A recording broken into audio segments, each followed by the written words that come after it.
Content warning. Tales of Tupenia features some depictions and descriptions of violence, as well as themes consistent with abuse and alcoholism. These are not incredibly common, but be warned. Hello everyone, Belby here, the DM of Tales of Tupenia, back with another set of announcements. First and foremost, we wanted to thank all the new subscribers coming in. Your support is really appreciated, and we hope you continue to enjoy the show.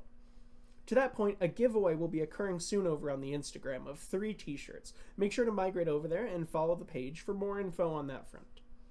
Our post-game episodes of Side of Tots are still going up on the Patreon, where we chat about the show and have a few chuckles between the players. And our merch store via Threadless now carries hats, such as this one.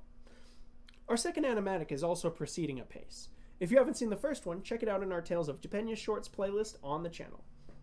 Once again, we appreciate your support for the show. Enjoy!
On the Lamani Islands, they say if the Hollow Mountain sings to you, you should always listen, for the song itself can carry you out to sea.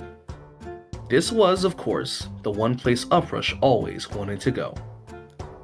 Dmitri Zephius gained the nickname Uprush from a young age, as he always displayed a surge of emotion and passion, strong enough to sweep away any who were ill-prepared for his enthusiasm. He's like an uprush of seawater when he talks, became the easiest way to describe him to seafarers, wondering why an 8-year-old might be hanging out by the docks so often. Aside from his enthusiasm regarding shipfaring, Uprush's mother helped with restocking seafaring ships that would stop by the islands, so meeting seafarers was the norm.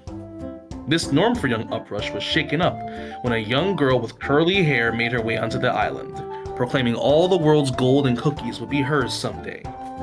From then on, Uprush and the girl nicknamed Cookie would spend their days together fantasizing about being adventurers out on the open sea. Cookie's father would take Uprush under his wing, despite the concerns of Uprush's mother. As he became a man, Uprush gained respect and camaraderie aboard the ship known as the Great White. But Uprush saw a side of the captain no one else quite recognized. Amidst an attempt to convince Cookie to leave the crew with him permanently, Uprush was accused of mutiny, shot in the chest, and left aboard a dinghy to float out at sea. The last thing Uprush heard was the sound of his friend's voice, the splash of the waves, and the sound of the wind's song, all before reaching the unfamiliar shores of Balestone. Chasing a way back out into the open seas, Uprush took a bartending to accrue enough coin and a new crew, all with the hope of reuniting with his dearest friend.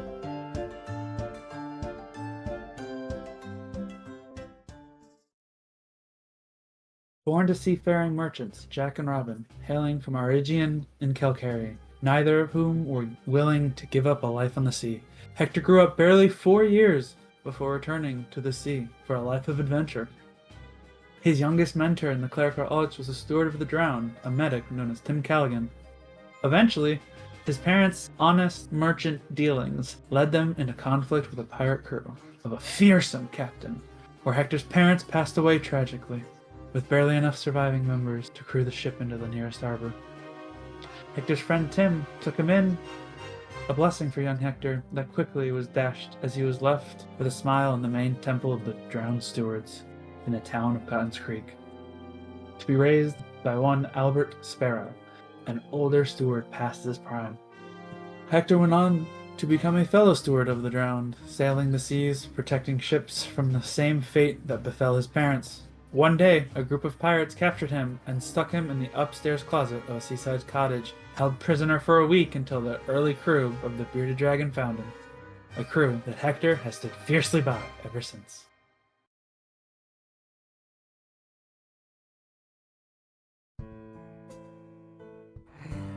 Gro Kadag was born and raised in the kingdom of the Red Dawn.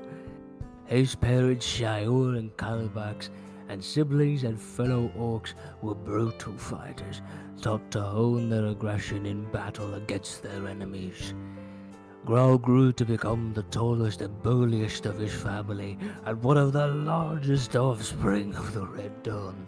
A capable fighter with a gargantuan size, a towering stature, and mammothian teeth that would make any regular human quite intensely shit their pants. Through his straight, raven black hair parts at the middle, a real charmer. He was inducted into the Black Blood clan and went on many adventures. As time passed, the clan would realize something about Gro that infuriated them. He was a sweetheart. He would frequently gaze upon beautiful natural flora and fauna, would resist killing any individuals who wouldn't directly harm him. Whereas all the other orcs were intelligent in livelihood skills and battle practices and tactical knowledge, Gro was a simpleton. His sheer size and strength was enough for him to push through any obstacles presented to the Black Bloods. But even as the rest of the Black Bloods slowly turned their backs on him, Gro was too simple to see it. To him, they were his family. So he stayed with them, until one blissful morning when Gro woke to emptiness around him. The Black Bloods were gone, and Gro hadn't the slightest clue of where to go.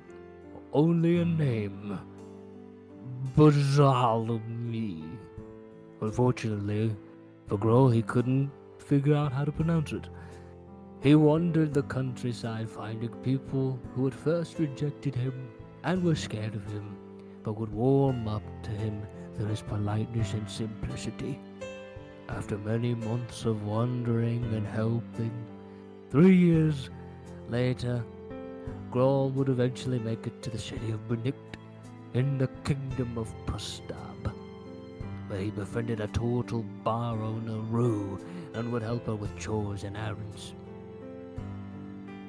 The city of Benict would see that Gro was an enigma, a condemnation of their treatment of orcs, but some would have prejudices too deep to set aside.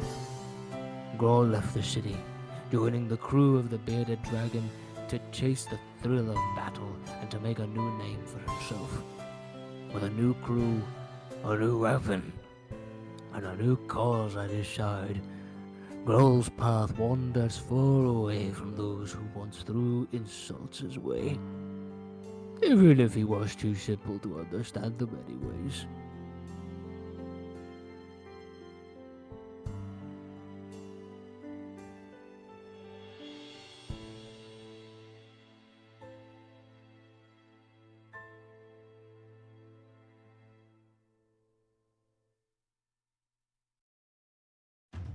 Adrian Drake was born and raised in Winterstone. Being the second son of the Admiral of the Kingdom, Adrian always lived a life of adventure and wanted to be out at sea like his father. He and his brother lived their early lives with a nanny, though Adrian snuck out multiple times into the slums, getting into trouble with his best friend Karn. Later on in his years, he was hired onto the Agalita, a trade ship with an older captain Adrian saw as second father. During one voyage at sea, an Asmer named Ariel came aboard trying to get Adrian to do a quest for his god, and would not leave until he did so. While the two were below deck in a heated argument, the Agalita was suddenly assailed by pirates, an all-out assault, which was suddenly disrupted as a bolt of lightning rent the sky, sinking the ship and all aboard it. Adrian woke up in the middle of the sea alone.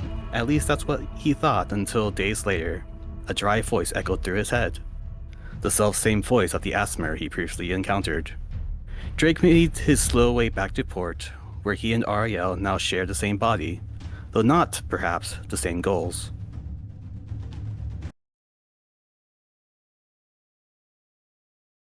I do not recall when exactly I became what we are today, but here be what I will share. Little John Jack grew up in the slums of Smiva. Me mama telling me the stories of Kleck, the devourer of the treasonous, he who swallows the liars and cheats. Never understood why nobody heeded the warnings. We couldn't even trust our leaders, those meant to protect us. Instead, the Baron took me mother from me.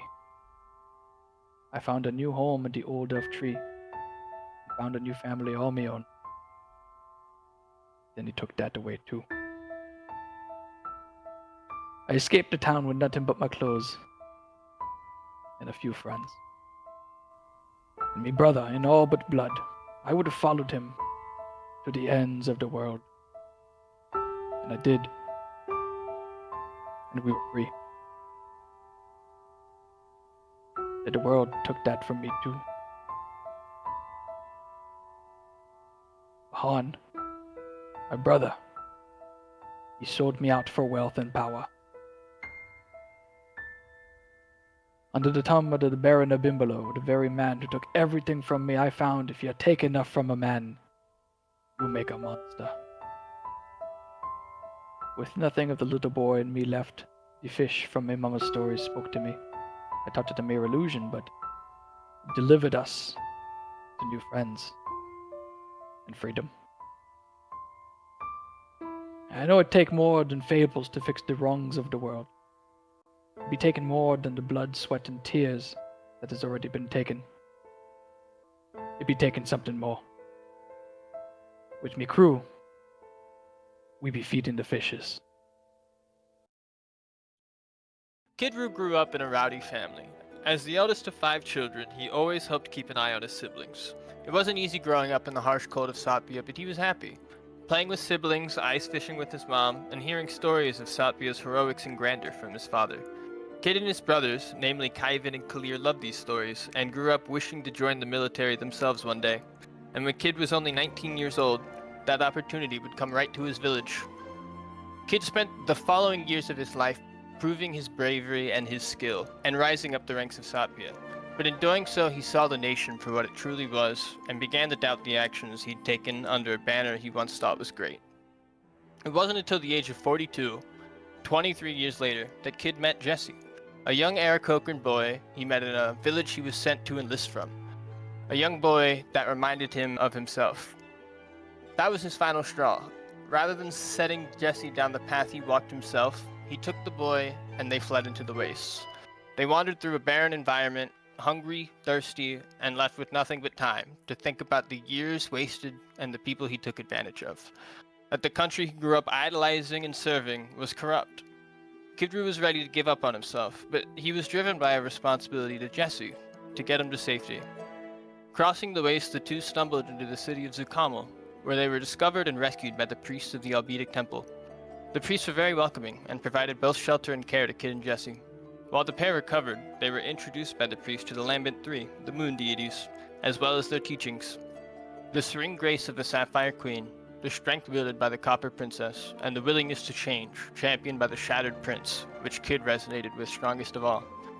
After months of self-doubt, that message drove Kid to remake himself as a missionary, a wanderer, and a tool of this change, leading him into new lands, new struggles, and a new path to redeem Tupenia, as his gods and he seek to create.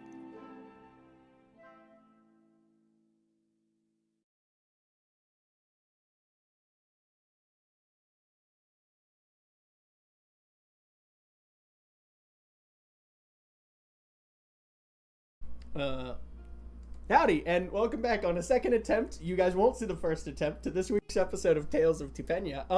Where last we left off, party had the bearded dragon crew had made their way across the frozen wastelands of Satpia, over the beginnings of these mountain valleys, up the river to the shining city on a hill of Formata. Whereupon the golden marble and shining different, areas of streets, heated cobblestone, and greenhouses aplenty, had gone in search of one of Kidru's contacts, a Malachi, a blacksmith, who might be able to assist them with, creating some sort of armor for this perceived dragon attack. We made our way stealthily. We managed to just barely beat out the checks from these different little sentry spots going up the hill. Whereupon the party also managed to hear that there was some sort of incursion at some temple in the north.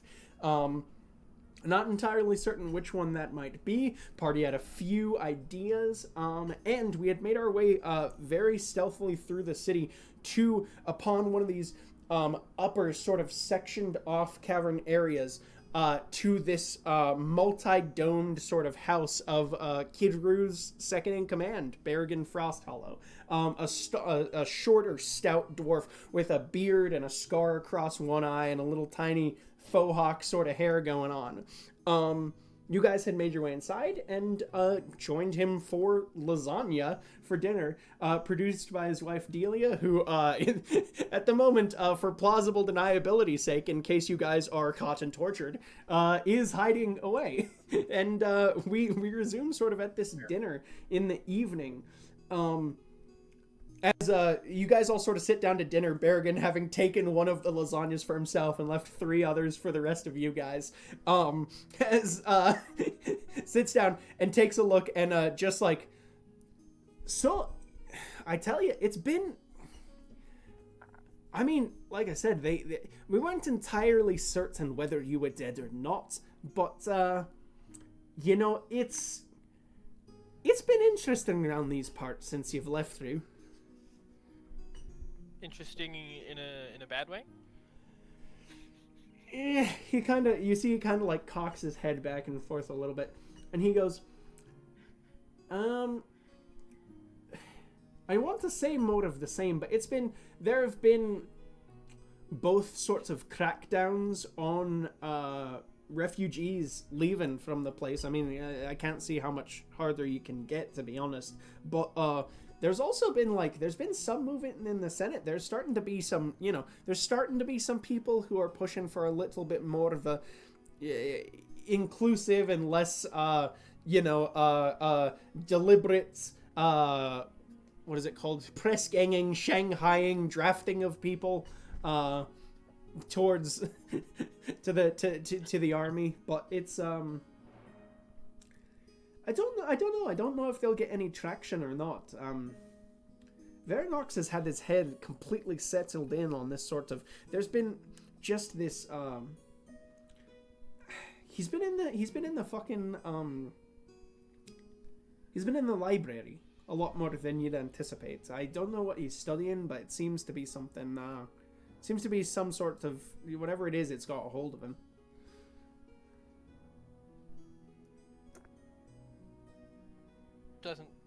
That reads poorly. There's a group of people trying to get rid of the conscripting? Yeah. It's there's been some movement of senators. It's you see him take a second, and he looks at you in a way that roll an insight check with advantage here. Yes, sir. Mm-hmm. I don't know why earlier when Kira was like they've been in a bad way. I just imagine him being nervous as shit for some reason, tapping the table with his fingers in a bad way, looking out the window, really shouldn't be here. Probably not far off. 15. 15.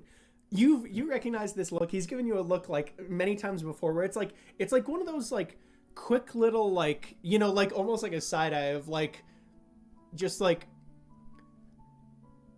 are you is it's meant to, he's sort of like indicating to you, he's like, are the people around you like trustworthy? Like, you know, he's just taking a second to like verify how much he should say aloud. Upper's just stuffing his face right now. He's not paying any attention to this. Yeah, John Jackson. Dude, it's just it is amazing. The multitude of cheeses that they have here like blend like crazy. Like there's just like, and there's like a, sort of like a sweet tanginess from the sauce. Like they use like sweet tomatoes. Yeah.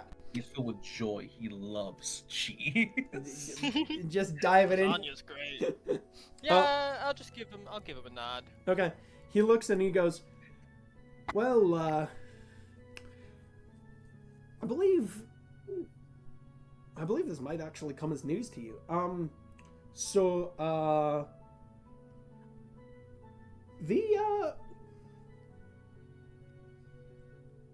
The Cochrans, you're related, I assume, to Kellaroo, right? Yes.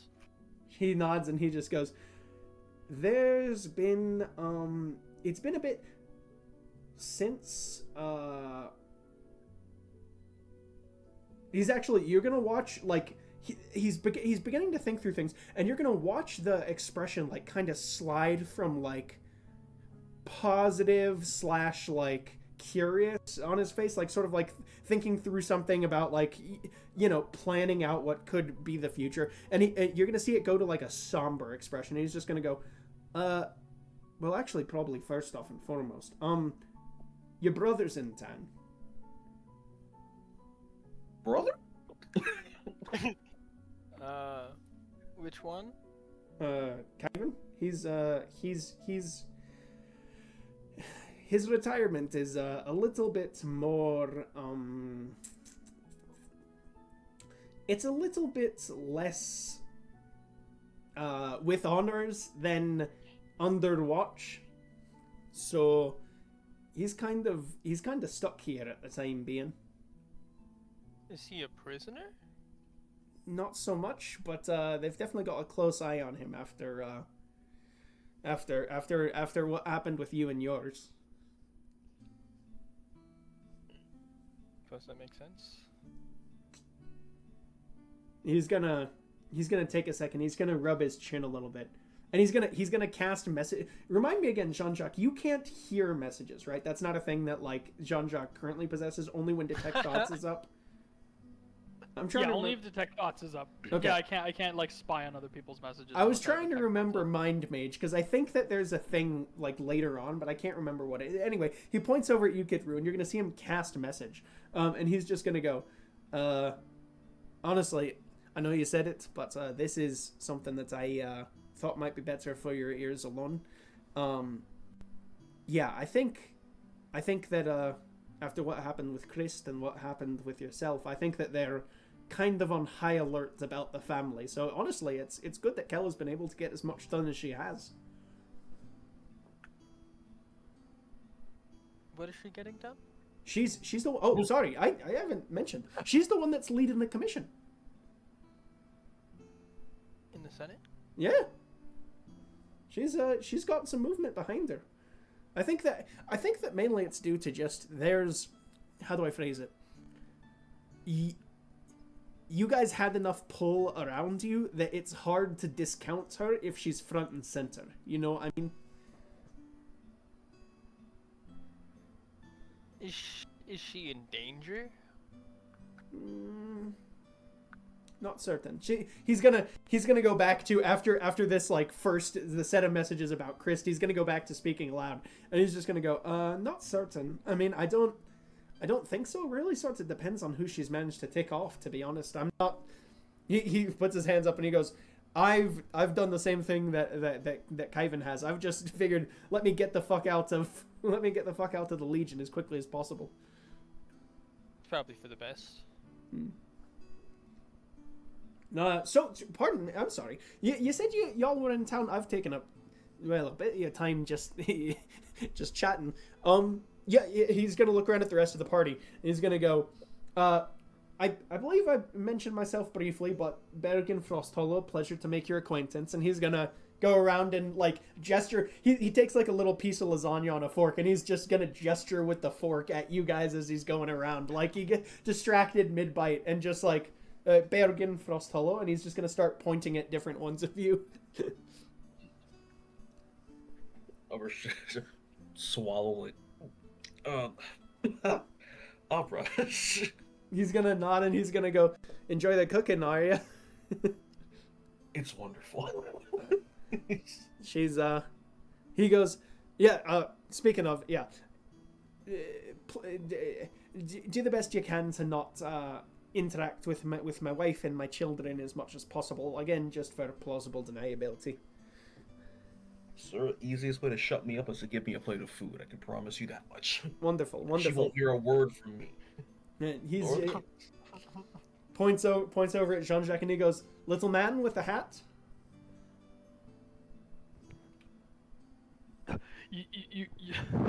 You be thinking I had enough time to swallow while he was talking, but I couldn't stop eating.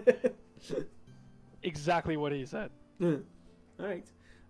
He's just gonna go around piece by piece. What is Hector do? I assume Hector's sort of down near it's a long. By the way, I don't know if I've described their dining room. Giant wooden table, like built like a banquet hall sort of table, because you assume that they've probably hosted any number of times. And like the walls are just like the walls look like they've been done up just as formality, so to speak. Like there is minimal amounts of like personal touch to this place, and a lot of like we kind of have to be you're beginning to pick up just from the things all around. It's like, okay, these people feel like they have to be on their best behavior, like long golden curtains, like along like windows that are all turned towards the sun, you know what I mean? Like it's like it's yeah, what you'd expect from a person of authority. But anyways, he goes around. He's just gonna go. So what are you guys in town for again? You mentioned something from the blacksmith. You mentioned something from Malachi, but what are you picking up, bro? I guess we're not 100% sure, but we suspect that there's a dragon attacking the coast. You see his face harden here for just a moment. And I mean, you recognize it. Everyone else can give me an insight check here. Sorry. Insight check the pasta. Yeah. Yeah. What's the roll?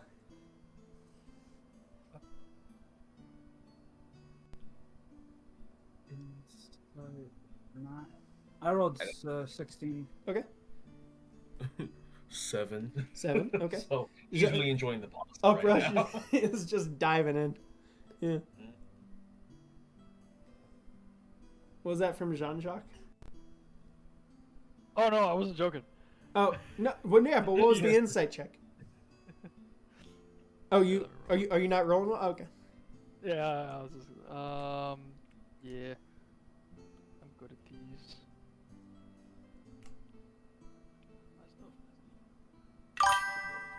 Oh, loud sound effect. Pause stream. 27. 27. The pasta's poisoned. She's trying to kill you. Oh my god. No. Wait, not, hold up, wait. No, not actually. Not actually. wait. Hold up. Is it hot? Insane development. Yeah. No, What? Oh man. Hey, no, with the 27, you can even pick up, even while diving into the pasta, you can just hear the note of like hardness come through. This is it's the way that you guys talked about the despot soldiers, Jean-Jacques. It's like you can count the 1-to-1. There have been some hard times with dragons over the years. Hector, you pick this up as well. Uprush, you are intensely focused on your pasta. Yeah. But he's gonna sort of look down at you, Kidru, and like start like just twirling the fork in his fingers, and he's gonna go, "You don't say. Man, it's been some time since there's been a dragon around these parts. What coast are you? Which coast was attacked? Calcari. Interesting. Was it around? And you're gonna hear him go, but like he's gonna stop for a second and go, "What the fuck? Hold on, hold on, what?" Like, Uh-oh. like that's Not you too. yeah, that's Yeah, it seems pretty bad. okay. You're gonna just like. He's gonna slide the pasta to the side and like stab his fork into like the cutting board, sort of like, he's got like a cutting board there for bread. He passes around garlic bread as well. He just stabs it through the thing in front of him, and he starts like, you see him take a bit of butter and he starts like just drawing out on the cutting board like below him of like, right, so we've never seen a dragon of that type. I mean, I imagine whatever fucking type this is, I've never seen that effect before. Yeah, it caught us by surprise too, I'm not gonna lie. Do you think Malachi would know anything about it? I mean, if there's anyone, I mean, the thing is that, it seemed like pretty much any of that, like, runic magic kind of shit, any of the trained sorts of people, it seems like they all have some, easy enough access to runes, and you can always figure out something with a decent enough set of checks, right? Checks. with a decent enough set of knowledge. But he's gonna go, but I mean, if there's anyone who would know how to teach you how to, at the very least, understand some of these runes to be able to put them in the, because I imagine he's gonna look at you and he's gonna go, you didn't manage to stop by to grab a vial yet, did you? By his place? No. No, of the of the attack, where the attack was taken. Oh, also no. Yeah. So he's gonna. It'll really be down to, he's just gonna need to teach you to do, and he's gonna look among you and he's gonna go, are any of you magic-y folks? All right. Weekly raise my hand. Yeah, weekly raise my hand. Yeah. He's gonna go. I'm a cleric. He's gonna go right. He's gonna look at him and he's gonna go. Fine magic. Yeah. He's gonna look at your rune. He's gonna go, the place where you're heading. There aren't any trained magic blacksmiths down there by chance, are there? None that I'm familiar with, no. A You- brush? Magic blacksmith? Can't say I know anybody. No. You might need to see if you can get someone on commission. I know that he's got a couple of apprentices that you could probably, if you can manage to pay him enough for the time that they're gone, he could probably lend you one or two of them. I've never had work from one of the apprentices. I imagine he teaches them well. Well, yeah, he's good stuff. I mean, I've never really had much of a mess up from any of them. Although the young kid there, Jax, he's got a little bit of a he's managed to make a few faulty ones so far, but they've also to be honest, he looks at you and like, you can tell, like, he's got like this expression on his face where he's like, yeah, I've never seen this shit before. He goes, they've got like weird effects that I've seen, and I kind of understand what he's doing with these to be able to like, yeah, it'll go to reflect it, and like it won't fully reflect all the damage, but it'll like somehow, some of it it'll explode, or some of it might be, it's got some weird shit going on. I don't know what he's doing with those chess pieces, but kid's got talent. He's just got to learn how to hone it. Blacksmithing's an art. Kid's got creativity. Mm-hmm. Right. Well, I mean, I imagine he's gonna look sort of out the window at like this sort of like afternoon sun that's like going down. He goes, I imagine if you guys are going to want to contact him, it'll probably be easier today than tomorrow. And he's gonna look at you, kid, and he's gonna go, all the standard Huridian sorts of worship and such forth. I'm sorry, what? You Kid Roo, what this occurs to you, it takes you a second, like, you're remembering, because the days have been sort of going by you, like you've been able to, keeping track of the number and whatever, but like the day to day has sort of been escaping you. Roll me a religion check here for just like a quick second. You'll get advantage on it, obviously. 19. Yeah, it takes you a second to remember, and it's like, oh wait. So no, tomorrow is Heridians. Heridians, the end of the week is his Radiance Day, right? It's one of those that over the years has been like shortened. The other one is in fact Olambins, which is the Lambent's Day, right? It's or rather our Lambent's Day. And so on Heridian's Day, generally in Satpia, you have had the experience of like, what the fuck? Music disappeared. Pause, Jep. Pause, Jep.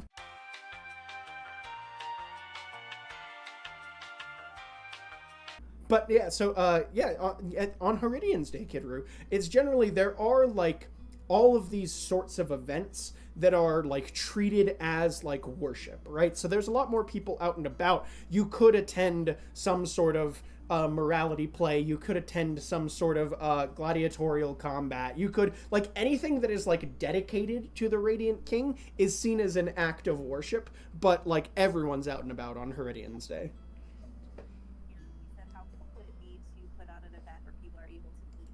Okay, yeah, it'd probably be simpler today then. So he's gonna take a second and he's gonna go, yeah, you'll probably need to, I imagine he'll need you to get some sort of, he's gonna snap his hands a little, god damn these ads. He's gonna like snap his fingers a little bit and, give me a second. So guys, what do you think about Bergen? Seems like a nice guy. I like it. Like a stand-up. Good food. Yeah. He's gonna go, you're probably gonna need to pick up, from one of the like beast, like sellers and such. You're probably gonna need to pick up a dragon's bladder for him. Dragon's bladder? Yeah. He goes. You didn't have much experience with that side of the one of the things that they used for the enchantment was that they like physically had to like cook the shit inside of the dragon's like fire bladder, so that way in order to like match the energy types. It's an interesting procedure. I've only ever seen it done once. The things are disgusting, by the way, but what are you to do? Okay, who wants to carry it? Yeah. Huh? I've carried yours farther. What? Don't worry about it. You know what? I think I'm gonna hold on to this one. We can certainly. Should we grab it before we meet him? He's gonna cock his head back and forth a little bit, and he's gonna go, depends. I think it might be worth, like, I think if you show up, because you've already sent him a message telling him that you're stopping by for this, right? No. Oh. So you were going to, okay, so in that case, I think it would probably honestly be better to grab it, because it would be easier for you to spring it on him. Look, hey, we've got the dragon splatter. Can you do this work for us? He'd be, make it harder for him to turn you away. You can't complain. Yeah. And as long as you pay him well enough, he should be fine. We can just grab it first, do him the favor. Yeah. And he goes, right, and as you see, he's sort of like finishing up, and he begins to like take all of the trays of lasagna and the plates and everything away from you guys, and like the length of his arms for the size of his dwarf body is ridiculous. Like, I described him like gorilla, like it is gorilla, like he is holding like 10 plates and the 2 trays and everything, just like all stretched out. Like, dude, built like a jacked gibbon. Exactly. He just wanders away with everything, and he goes, right, and like you just hear like the sound of, the sound of a loud clattering, right? Which, I mean, nothing appears to break, but like straight up like moving all those dishes into like a washing bin is, yeah, no elegant way to do that. Yeah, so he comes wandering back and he goes, right, so when you guys return, make sure, yes, like I said, if you need to enter quietly, use the back way. You're going to be staying in the, he gestures off to his left, and you're gonna be staying in the west wing. Just make sure you're not, yeah, my family's over in the east wing. Yeah, no contact. I know that I keep saying that. It's, you know, it's important to me. So Understood. and he's gonna nod his head there, and he's gonna go, if you need any help, any additional help, like, just let me know. I can get in contact with someone that, you know, if you happen to be, you know, he goes, you know, like crosses his heart and like puts a hand up, and he's like, if, you know, God forbid you manage to be caught or something, try and get in contact with me. I can relay information as best as possible to some of my contacts, but stay secret, stay safe. He turns and he looks at you, Kid Roo, and he goes, that little funny gimmick that you did there, where you looked like the halfling, or whatever it is, like what do you look like, the halfling girl? Yeah. Can you do that again? Half-elf girl. Oh, half-elf girl, yeah. I think so, John Jack. It was through the orb, I believe. Turned me back into a half-elf woman. Yeah, I refill it. All right. He sort of, his eyes sort of light up, and he goes like, right, interesting little gimmick. That's quite fun. And like we heard. Yeah, he's gonna just, right, interesting little gimmick. Where'd you manage to find something as useful as that? The orb? I actually don't know. That would be an answer from these folks. I don't remember. I fucking lost track at this point. Oh no, he's one of the OGs. Yeah, it's predates me. He's gonna blink, and you're gonna see Uprush respond just briefly with like which Austin's power flickered. He'll be back in a second. You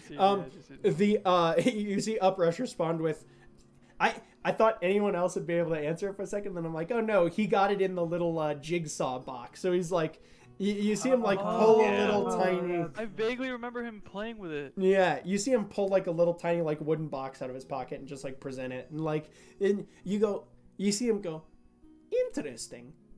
I mean, to be honest, I wasn't entirely certain what that question would net me, but like, you know, if it seemed like there were, you know, people out and about selling wonderful magical artifacts of power, seemed like it might be worth doing. No, I haven't. Yeah. I hope they're not near Satvi, though. The magical artifacts of power? I mean, yeah. I don't know, man. If you've heard the tale of any that have been out and about recently, that'll be certainly a shock to me. Have you heard of the thing up north?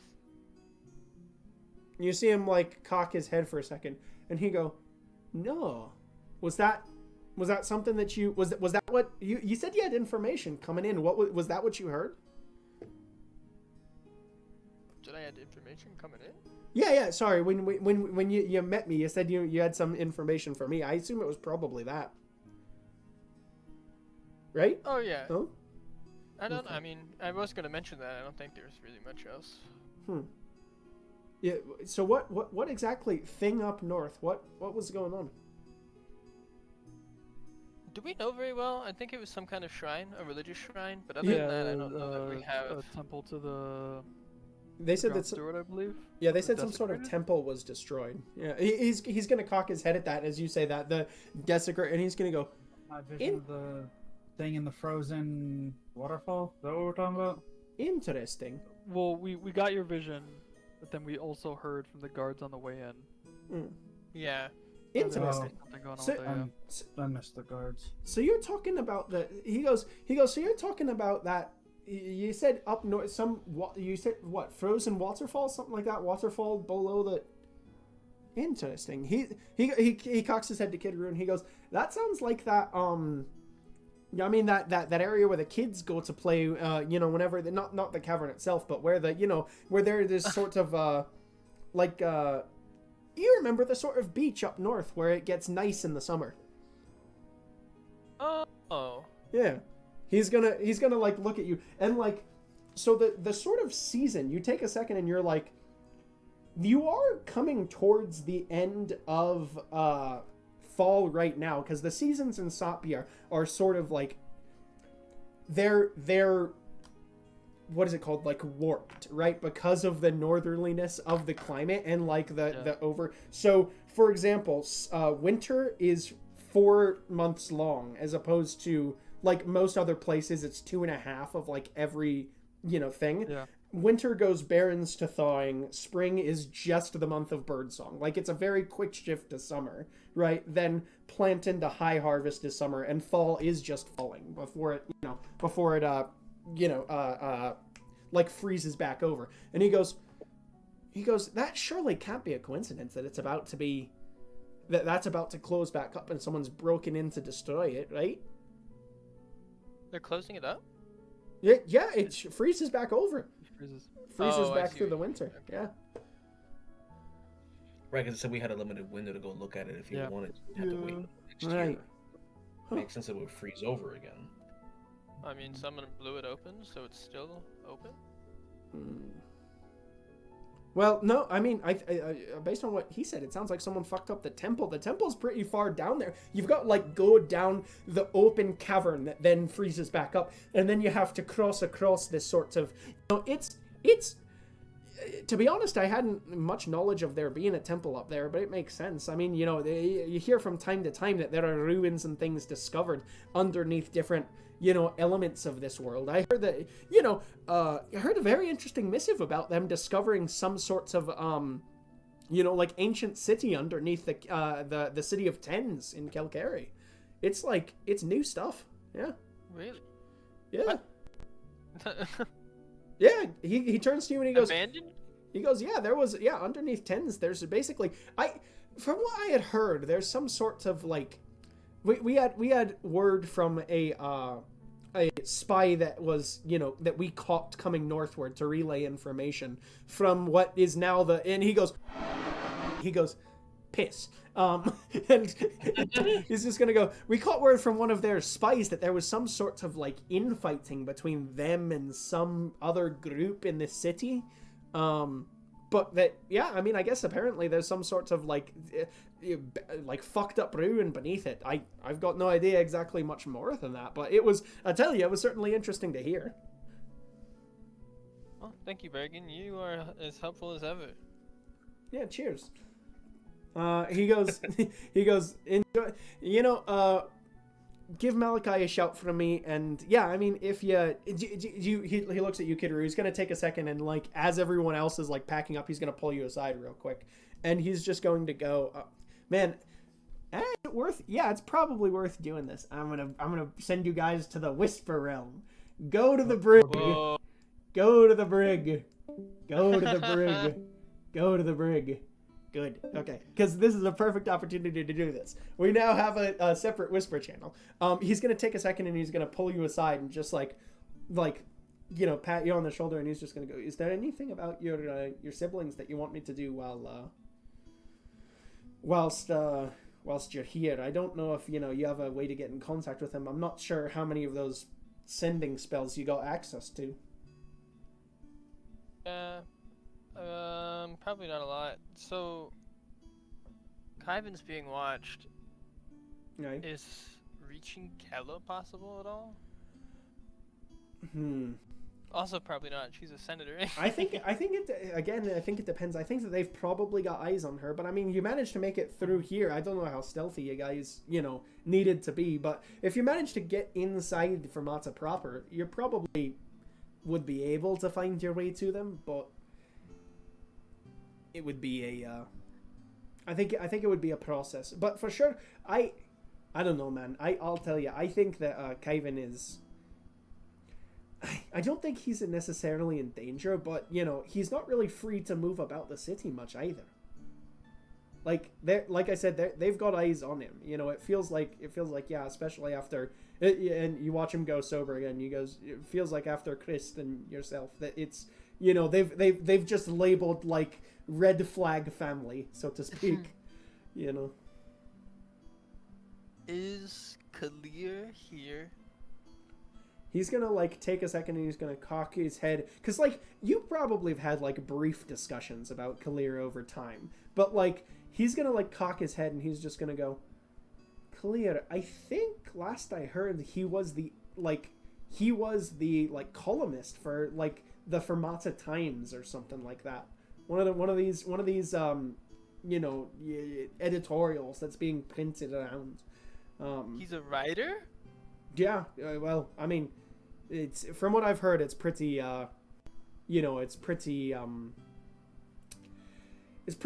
propagandized, but who's to say whether that's his own doing? From what you've told me, he sounds like a real torag. Sorry to say. Yeah, but I mean, I guess he could be doing worse. That's true. He could be doing. Yeah, he's gonna take a. He's like starts rambling off for a second. Like he's like, oh yeah, he could be doing. He could be rounding up the draftees themselves. He could be shooting slaves in the street. He could be out and about. He could have joined the Radiant Legion, and he could be up and sucking the toes of Verinox himself. He's about to continue going on and listing options. He's not that bad, all right. All right. That's my brother. Sorry.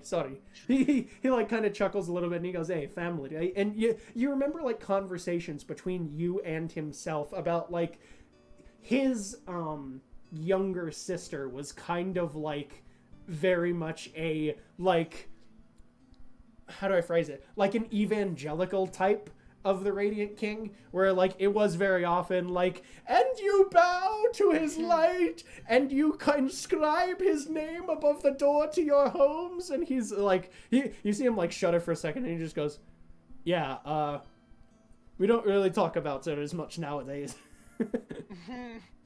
I could understand. Yeah, but You hey, still part of the Radiant Faith? he kind of like cocks his head a little bit side to side, and he just goes, funny thing about it is, I'm not entirely certain what I would change to. It's one of those where it's like it's been something that's been actively worshipped so much over time in my family. It's like I don't really have much of an option in my mind. It's yeah, you go with what you know, and like. Some of it, the idea of like the, like hard and fast reprisals, no quarter, it's useful for a battle, but, no quarter, what does that do to you when, when cases like yours pop up, I don't think he's wrong to worship. I just think a lot of people here worship him for the wrong reasons. You see him nod a perfectly little fine. bit. Yeah. He goes, well, worth taking with a grain of salt, I suppose. He goes, when I was doing a little bit of research, the old, I don't know if you ever heard of the old Tenebrian heresy. No. Yeah, that one scared me right off. I heard mention of like that there were some sorts of, large heretical, movement against the Radiant King back in the day, and knowing what we know nowadays, it's I'm starting to wonder how heretical it really was. Couldn't find much more in the records though, just besides the documents. It seems like they've been trying to wipe it clear.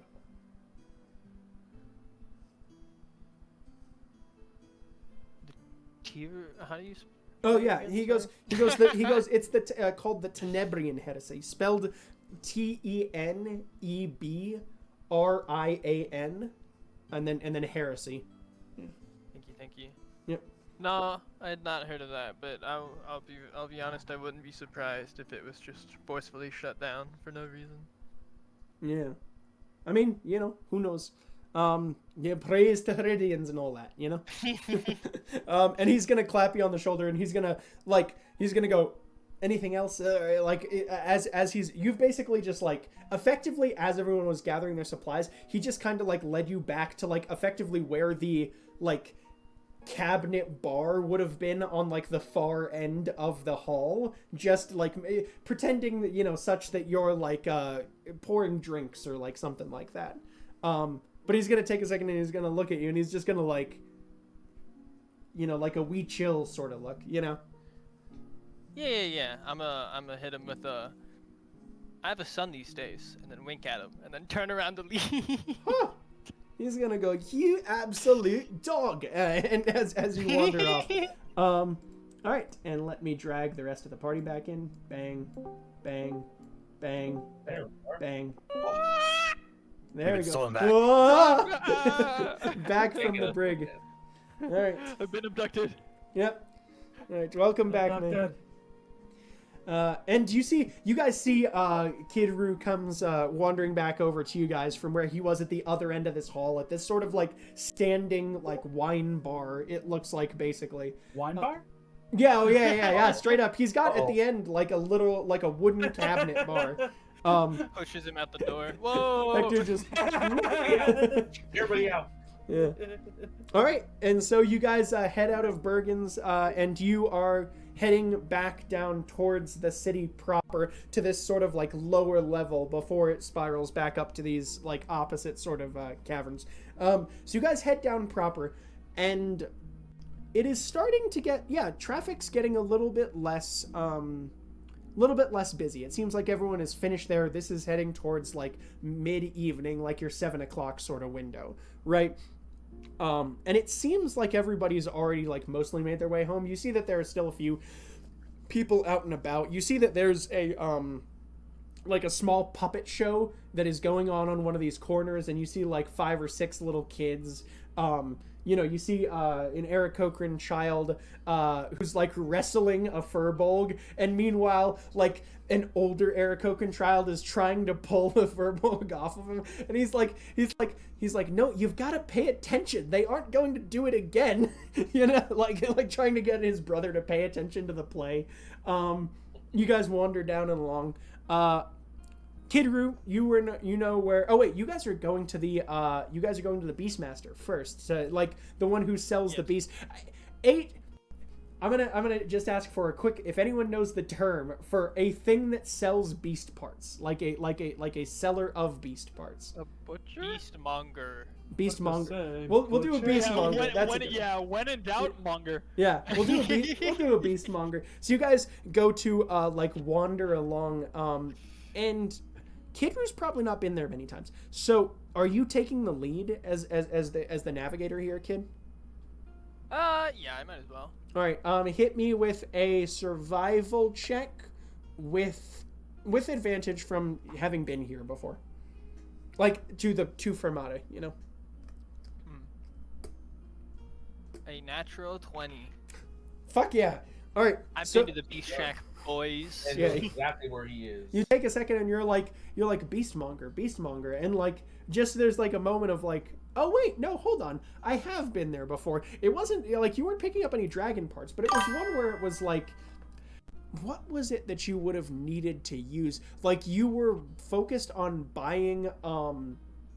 There was some sort of event that required like you to build like a statue out of giant bones, just, you know, for like for like a reenactment of something that one of Chris's kids would have been a part of, like a school play or something.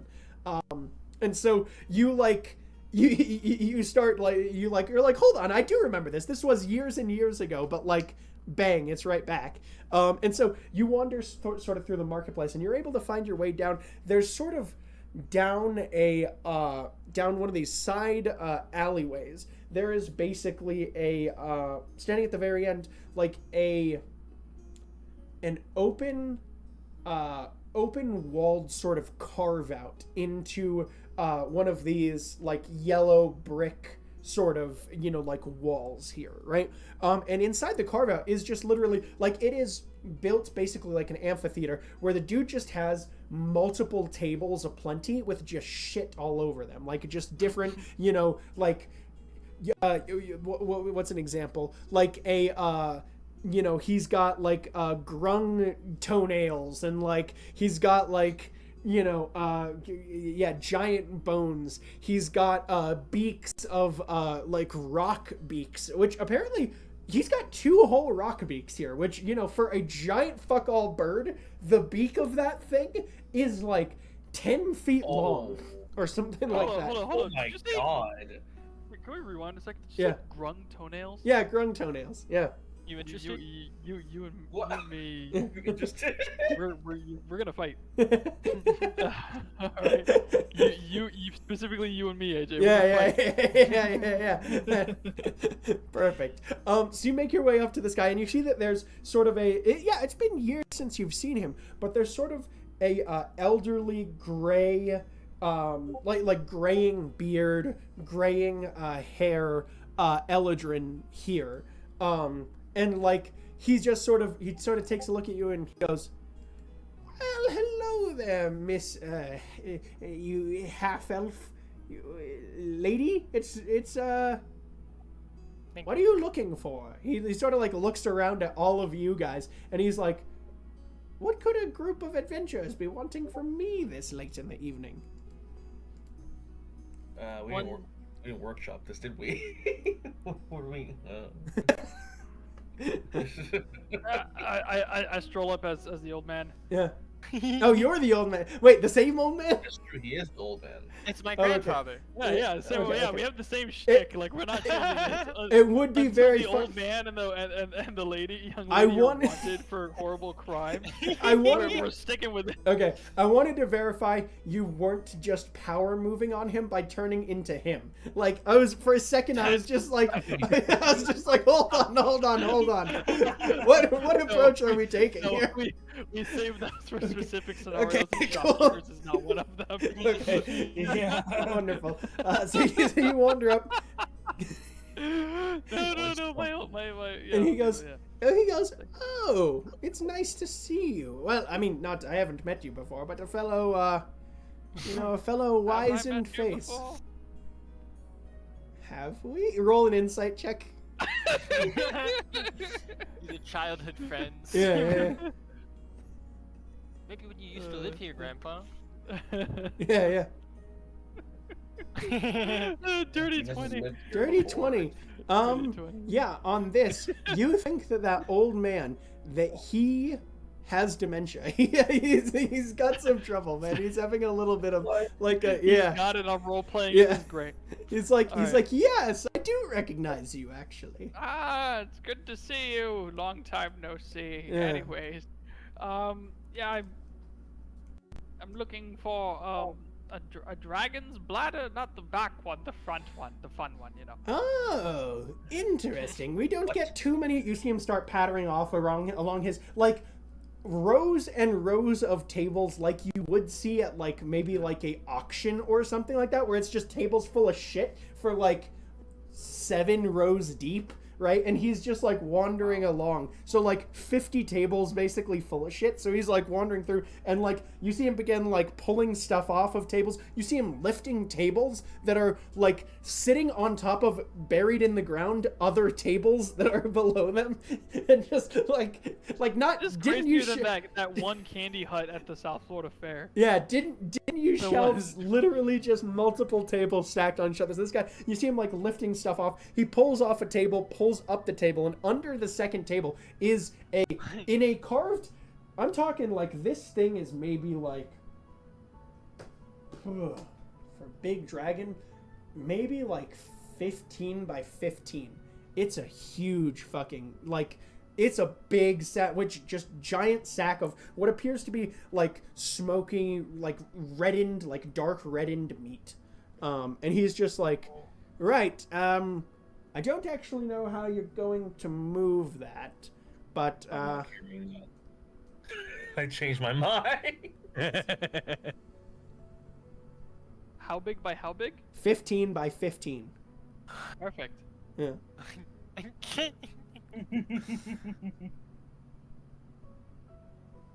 It's like one of those shape puzzles. Yeah. Who wants to go window shopping with the old man for a minute?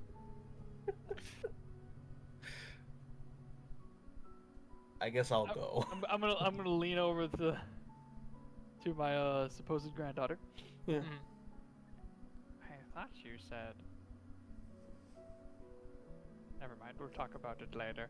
Anyway. What? How much, old friend, would that go for? Oh, dragon's bladder. Well, old friend. Yeah, let's say I feel bad now. maybe 500 gold pieces. 500 gold. Hey, you should check if he's ripping you off before you buy it this time. Hey, yeah. No, Ins- friend, he would not. I inside. Yeah. Insight. Yeah. I'll roll persuasion. I am gonna say though, I'm gonna insight check him and then walk away Yeah. with Kid Brew. Yeah. Let me see. 25. Yeah, he is with a 28 and a 25. He's 100% selling it to you at a loss. Like this, he bought it. He's like, he's like, this thing is probably worth 800 gold pieces. Like, Yeah, that's what I was gonna say. I was gonna pull him aside. Like, I thought you said these things were extinct. How does he even have this? I didn't think he was gonna have it. I thought this was the window shopping.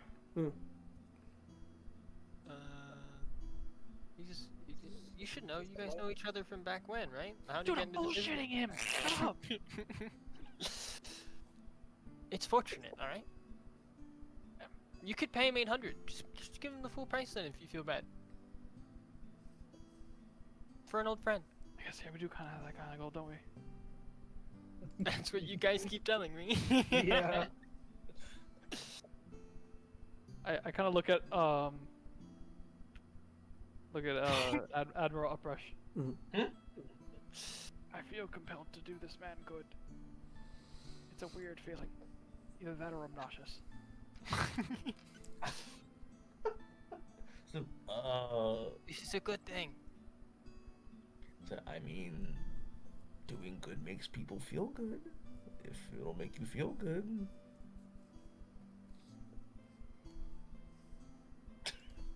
He's really thinking about it. My grandpa has decided to pay you 800 gold pieces. Yes, I am. you see him clap his hands, show his wizened beard, and he goes, "Oh, for an old friend, I really appreciate that." These things are not easy to come by, and we appreciate your, No, frankly, beyond honest pricing. he goes. And we would like to, yeah. He goes, no, it takes quite a lot of, he like gestures up the street. He goes, there's some guy that I have to buy, like, basically, like, what is it called? AJ is struggling to think of the spell because AJ has been using it in the campaign to keep a body alive for, like, a year. Gentle repose. Yeah, he's, like, been effectively gentle reposing this thing, right? Like, to keep it extended, right? He's like, yeah, I have to buy these spells from this guy up the street. You know, they aren't particularly cheap, but also, I mean, to be fair, it's 800 gold pieces, so, you know, I can afford it for a while. The upfront cost might be astronomical, but have you considered perhaps enchanting the tables? You see him cock his head back and just, like, look at you, and then a big smile, and he goes, "That's the exact kind of thought that I would expect from an old friend like yourself. I appreciate that, boy." Anything for you, old chap? Yes. Who does he think I am? I have no idea. he's just gonna go right. And I mean, well, to be honest, the 800 gold, that'll go a long way towards enchanting this. So I will. Started with perhaps one of them. Yes. All right. Well, he looks at it in the thing and he goes, "Yeah. So, however you plan on moving this thing." I got an old trick up my sleeve. You see, he cocks his head at you and he goes, "Do tell. I love an old trick." When you got an old trick, you'll be too invested. I go over to Hector. Do you have silence? For real. He's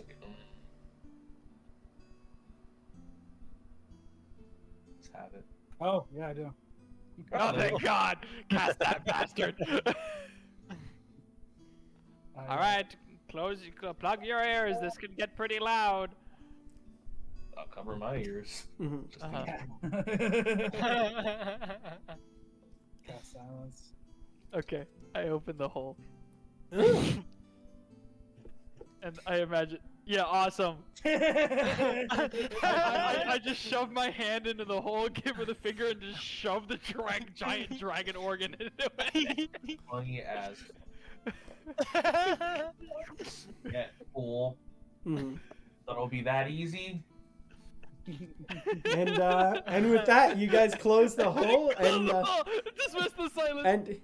and he goes, I took "Wow, mine." I've never seen a giant black circle appear before me in my time."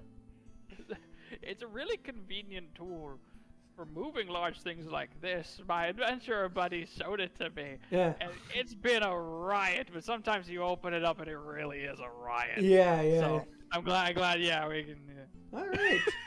Well, I appreciate your patronage, and it's been a great time. And you know what? Enjoy the rest of your time in Fermata. It's I hope good you- thus far. It's good to be back. I hope you and your granddaughter have a good voyage journey.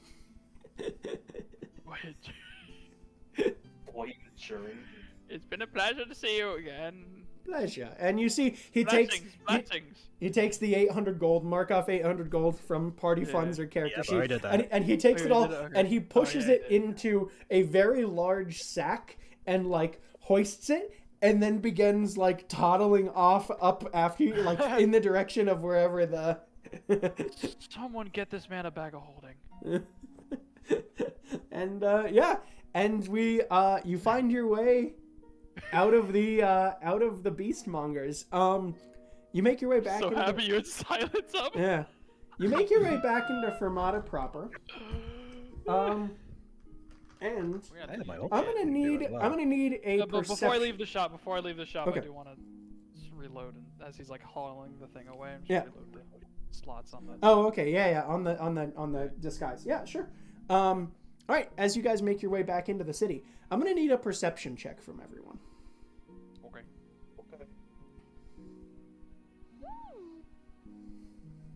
Oh wait, what was the? Nat 20. Nice. Nice. 29 Dirty perception. 20. Dirty 20. Nat 20, dirty 20. 25. All right, We're cooking. 25. All right, we So, see. Oh. mine.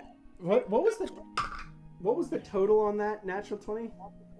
29. 29. Okay, so Make it a 30 everyone, if I need to. everyone else Yeah. Give him a 30. Everyone That was else does not notice as you begin walking. Who's currently carrying the portable hole? Usually it's me. You do not notice as from your pocket, and the hole opens. And then the natural 20 Hector, you watch as slipping out through the hole, missing a finger, is Uhura, who sprints off into the town. Oh, fuck. Can I get a hold person off? No. Wait, she did not. I'm chasing her. Can I get a whiz? I can get a speed boost. Does that natural 20 allow me to cast a spell in response? Yeah. We'll roll initiative here. We'll give let's do some initiative. Freaking way. I need Did she saving sever her throw. own finger, clean off the bone, and pick the lock with her phalange? Ew. You see it laying on the Disgusting. floor. I know you. I know you. You're disgusting. What a little demon. Ah. Disgusting. Right, and how long have we been going? Is that about... No, that's only an hour. But we could... could we segue? No. Let's keep going. Oh, but we've almost reached the playback limit. No, I'm not going to do it without music. We could, actually, that's a great... Let's get initiatives, and we'll call it here for today's session, and then we'll resume session in the next episode. Right. Nat 20! Natural 20! Good shit. I never get those! Okay. Clean and disgusting. Here, I'll just put it in the rolls. Mm-hmm. All right, and that is a for her. That is a.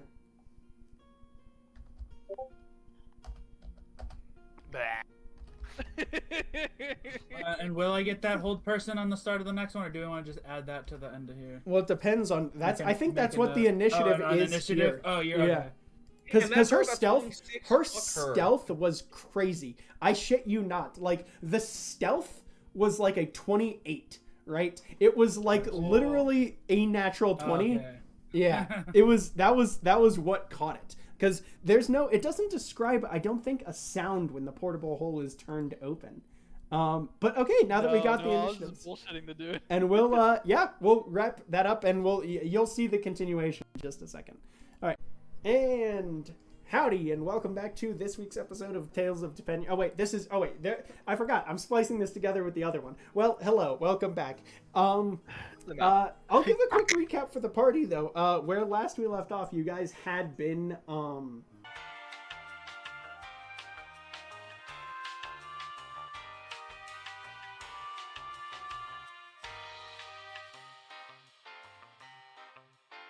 smartly enough, you guys cast silence on the hole where Uhura was going to be screaming. However, the casting of silence and the throwing of a large flat thing into this hole that you guys did not have before, this alerted Uhura to the fact that you guys were in a city center or something of that sort, right?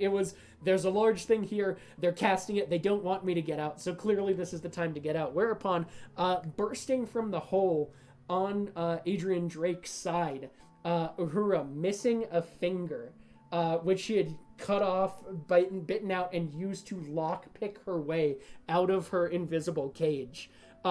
Burst back into the hallway. A natural 20 on perception from Hector is all that picked up this happening. There is no sound effect that occurs when the hole is opened.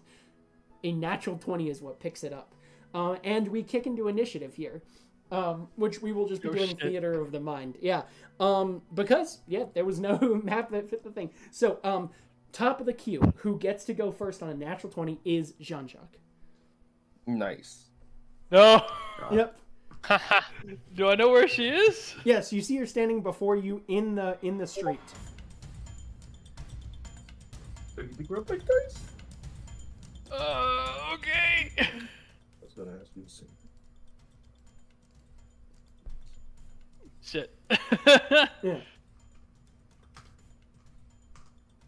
What are you gonna do, Grandpa? What you gonna do, I Grandpa? don't know, Sonny. I feel, or dearie. I feel pretty taken aback by all of this. This is right sudden. Get back in the box. Yeah, you can. There's if you want, you can give me a perception check just for what's going on around you guys for some scene setting. Perception. Yeah, sure. Let's see.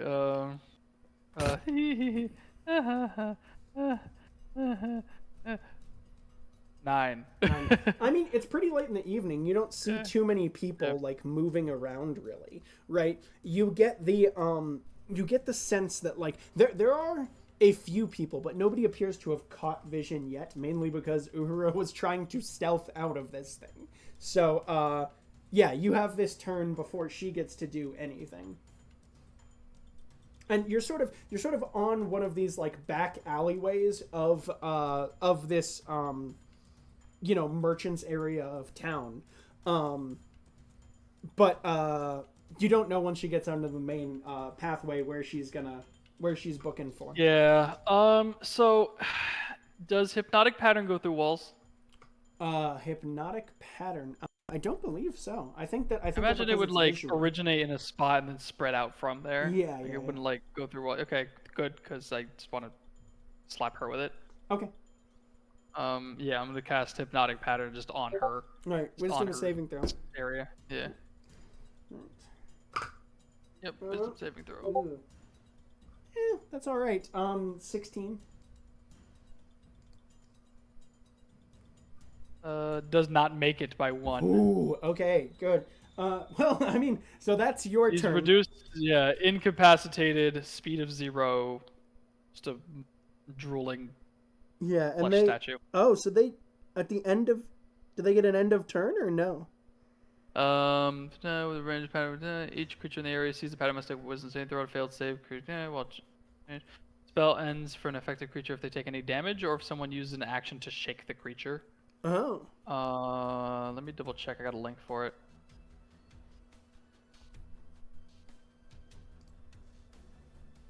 No, I think this is constant. I think it's just done. Wow. That may be the Failed save. quickest combat we've ever had. Yeah, like no, get in the bag, Nebby. Yeah. Immediately. Spell ends Get for in an now! affected creature if it takes any damage, or if someone takes an action to shake it out of its stupor. Mm-hmm. Yeah. So yeah. Wow. That's why I took that spell. Okay. Yeah, that spell made my campaign very difficult. All right. So, I remember it. all right. So is that Jean-Jacques' turn? That's his action. Do you have a movement bonus action? Yeah, I'm gonna go ahead and bonus action uninspire her. Okay. Nice. So debuff her ass. Yeah, I'm just gonna debuff her ass against the next save. So that let me ask you a DM question here. What dice do you have for the uninspire? A D8. D8. Would you like it to be a D6 for whoever else is going to act? A D6 for whoever held. Would you like to change it from a minus D8 to a minus D6 on another force that may be present? Okay. You tell me if this is what happens. Yeah. Because my uninspiration is me telling a horror. I'm mentally. Yeah. I'm trying to free you. Just wait. Yeah. Wait. Whatever's left of you in there. Yeah. If you okay. Yeah. I'm so close. Yeah. Don't run. So you have this option before you. Oh boy. Yeah, I'll take it. Okay, cool. I'll take So it. on Uhura's turn, that was your movement, that was your bonus action. You say, I'm trying to you watch her face go slack and she's just focusing on you. This sort of, like short brown hair just sort of like and you watch on her turn here, because her turn is next in the queue. You watch a flash go across her eyes. And I'm going to roll a check minus a D6 for whether the thing that is inside her can affect her this turn or not. Oh. Leave her alone. Interesting. So, I'm going to roll it. It's going to be minus a D6. He is adding for an action to shake her out of it at distance. He is adding +8 intelligence. It will be minus a D6. I'm going to make the DC to snap her out of this effectively, right? Because shaking, but like viscerally at distance, it's hard. Yeah. I'm going to make the DC 20. Okay? So on a 12 right. or higher, after the thing, he will succeed. Damn. All right. And you are giving a minus D6 to him. Do you want to roll it or do you want me to roll it? I'll roll it. Hell yeah. I don't know why I want to roll it, but I'll roll it. D6. Mm-hmm. 2. 2.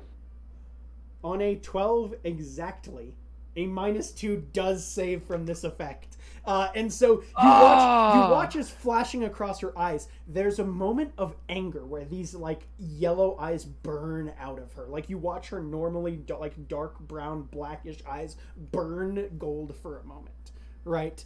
And you see her grit her teeth and then fall back into the hypnotic pattern and start stumbling towards you. Oh! Everyone else, we now misunderstood. I thought I lost her. No. Oh shit. Yep. And we will have who is next in the queue. Drake. I'm assuming you're just shoving her in the hole, right? Gentle. Basically. We need to shove her back into the cage in the hole. All right. So you Put her back in the cage guys, in the hole. Prop it against the wall. Just Right. put up the hole against the wall and we're running it. we will pop out of combat, and you guys prepare the hole. Man, combat again, quickest combat ever, but I mean that was a great uninspiration. Oh shit. And let's see. And you just hear in the back of your head for a second, Jean-Jacques. Yeah. Damn, I was playing with that. Not yours to play with. Right. And as you exit into the as you put Ahura back into the hole, you are able to get her. Question: what are you doing in this moment? Like, how are you? What are you doing to subdue her this time? Well, I think we should set the hole up against the wall so we can just gently nudge her in. Yeah. Just go, come on. Yeah. Just We need to redirect. fix gently that walk her cage. in, like, come on in, Grandma. Yeah. It'll be okay, step lightly. You're able to enter. You do watch as, because it is sideways, you watch some of the spears and things just fall over onto the ground. Yeah. But as you the cage, as you go to put her inside the invisible cage. Where's your finger? It is currently just lying on the cobblestone, like about maybe a couple of feet from you guys. The bone has been like sharpened down to like a little to like a little nubbin.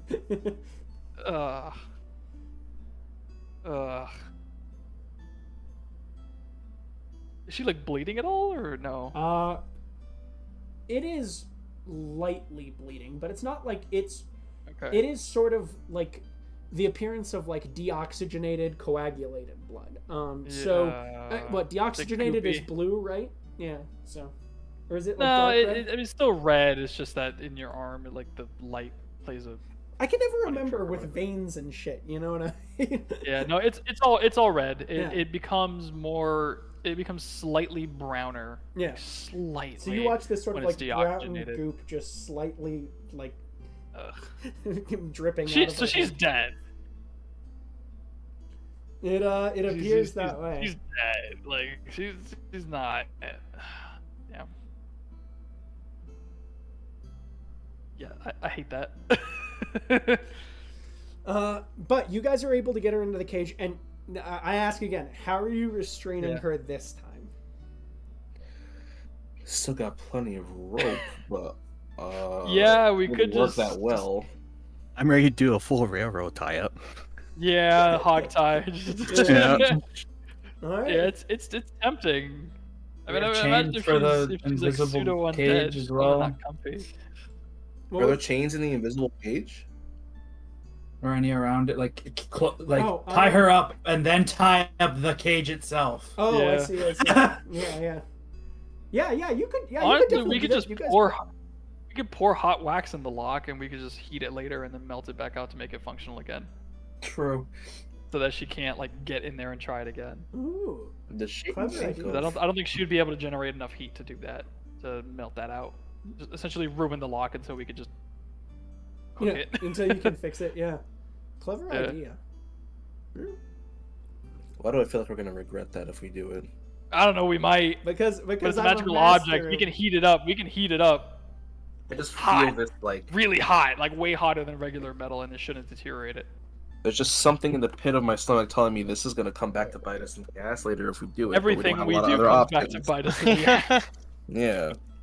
Our asses Exactly. are covered in bite marks. I will say I was not expecting hypnotic pattern. Neither was I. I was like, what do I do? What do I do? Scroll the action menu. I'm like, ooh. Do this. Remember me? 99. I was like, I remember what that's done to my campaigns. I'll use it right here for everything. Okay, so Remember me? we're railroad tying her, and then we're maybe hot waxing and maybe roping the entire cage shut where the Yeah. idea is. Yeah. We could like also like on top of that turn the cage around and make it so the door faces the outer edge of the thing. I don't know. Maybe she'll just rupture it and throw herself into the astral. I don't know how that works. I don't know what the inside of the hole, what the properties of it are.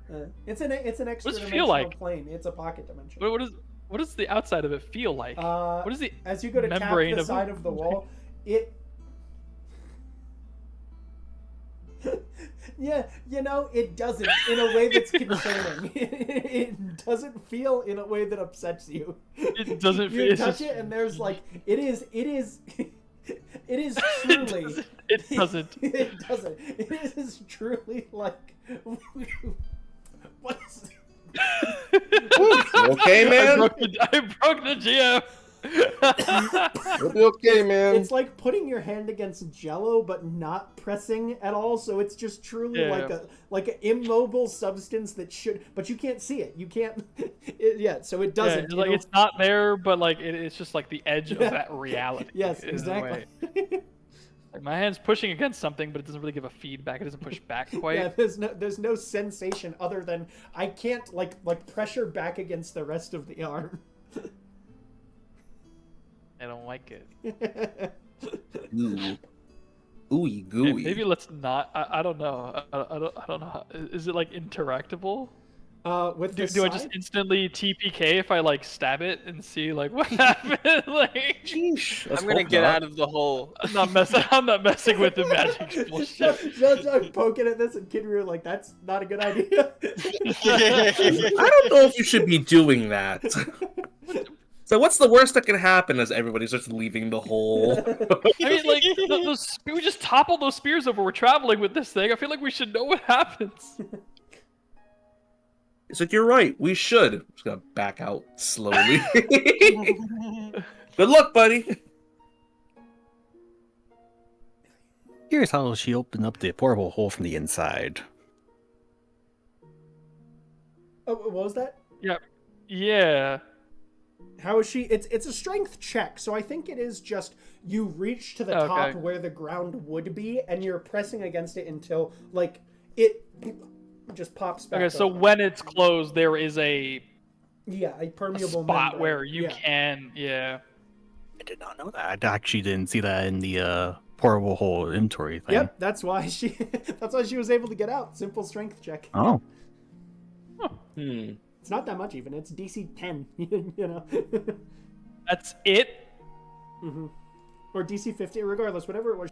She made it by like a significant margin. Can we find like a drawstring of locking?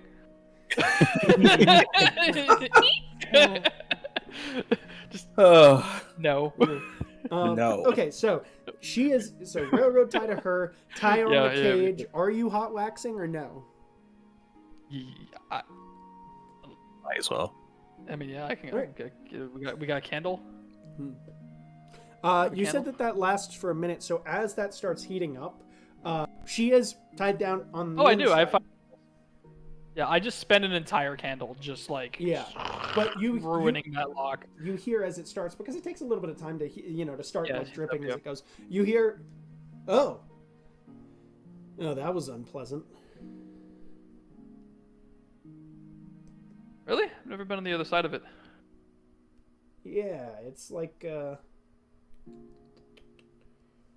you remember that soup that Mama Toomba made with those weird tubers in it? Yes.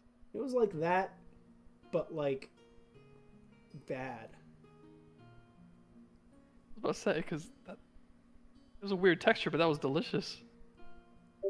It was a little funky. DM is talking about those weird tubers that let you see invisible things. The what? Wait, what? Yeah, they are in party inventory, by the way. What? from forever ago. Yeah, it is the same one, Jean-Jacques. You taking a second and thinking about it as you look around the hole. You're like, oh wait, hold on, those right over there. We gotta see if we can replicate that recipe one day. Yeah. She just goes. Can you taste stuff right now? Because I see Yeah, your fingers looking all goopy. Doesn't really fill me up much, but yeah, but can you taste stuff? Yeah. I mean, from what I can tell, I'm pretty much the same as normal. She says, looking at the finger that she carved off of herself. Like that. That's not normal. Yeah. Talented, not normal. Yeah. Right, no She more goes, of that. What was it Trying to keep you all in one piece. What was it that you were calling it? The stuff that he put in. Earthwood. sap elixir. Oh, goon juice. Yeah. You hear her chuckle, and then you all hear again the voice of the whoever you've been interacting with, and we know who you've been interacting with. You hear just in the back of your head just go, "Please stop calling the perfect serum goon juice." Serum. You know, Juice. I was against it until he said that. Yeah. You're spying on us. You tell us you know who you're dealing with. You clearly don't know who you're dealing with. Who you just gave it the stamp trademark goon juice. Just kablooey. If your name and your achievements at all go down the annals of history after we utterly destroy you, it is going to be goon juice. So, if not erased entirely, which is the goal, we'll see. But bye for now. We'll be working on freeing your toy from you now. Bye. Might want to check on that temple at some point. Which one? The one with the dragon guy, the one with the water guy, the one with the whatever. It's like again, you don't know us. We are immensely cocky and stupid. You like feel which the temple? connection snap for a second as he's like his stone wall. Oh, good, So- finally. so Anyway, to hi, voice- Ahura. And you just hear a chuckle and go, that's good. I'm glad you're ticking him off. Yeah. Okay. So if the connection's gone, which I think it is, I don't know. He might be able to still hear, but I think I found out a way to free you. Huh. To be honest, I've not sure what I'd do with my time.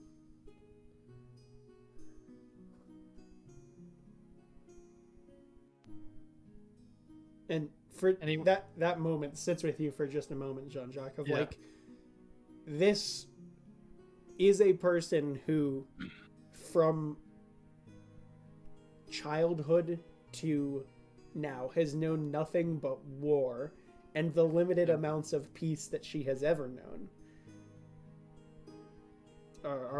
She has spent God knows how many years now. I think it was something like 8 years or something that we said that she's been missing from from Brioni's party. She's she hasn't had that freedom ever. Is there a person or a being that you trust? You see her look quizzically at you for a second and just go, I thought we grew up a little bit more the same, Jean-Jacques. There's no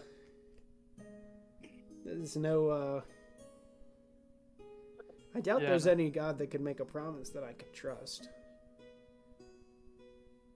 Yeah, that's the problem. Everyone else in range, you do hear that. You are just sort of all standing by. Just standing by the hole, worried about me poking a hole in it any second.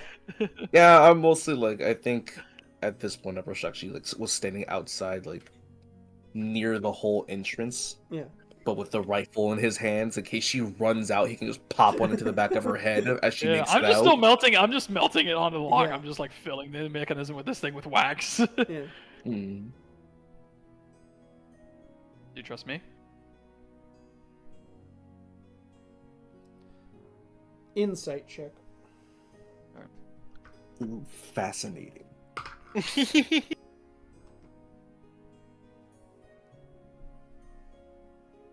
24.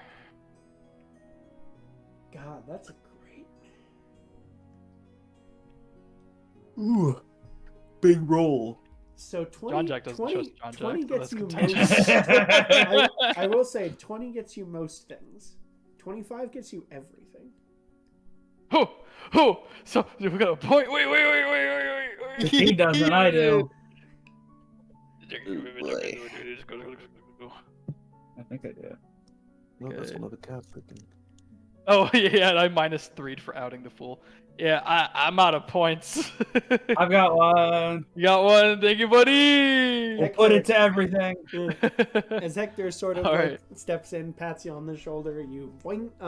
And so with that insight, you are so at this moment, because of the fact that you will have to like close the invisible cage from the outside, I think you haven't fully, like, you're just getting the candle ready, but so you're like looking through the door and you can see in her face with that 25 just for a second, like, you ask, can she trust you? And you see in response a flash of someone who has trusted very rarely and has been scorned for it and has been burned for it.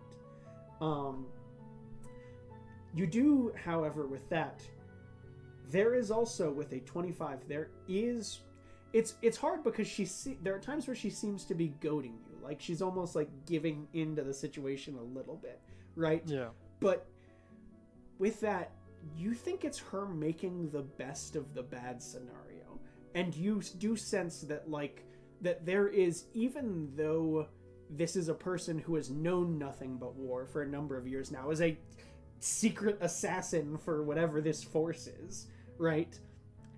You get the sense that she would be willing to open up to something new, and that the phrase before was a bit of a misnomer, like a misdirection in the almost like the devil you know is better than the devil you don't sort of thing, where it's like, it's like she's like, I don't know, but like it truly just is like Stockholm syndrome to a degree. It is the I know this at the very least. I don't know what else could be from anything else, you know.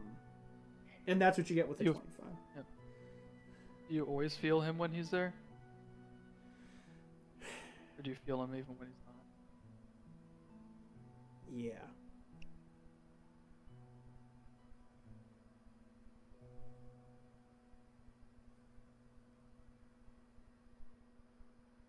It's like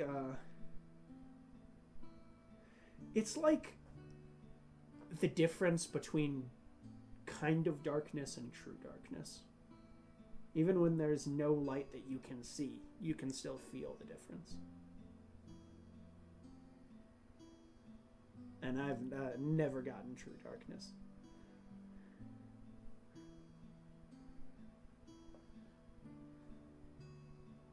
I'd pick your brother if I could.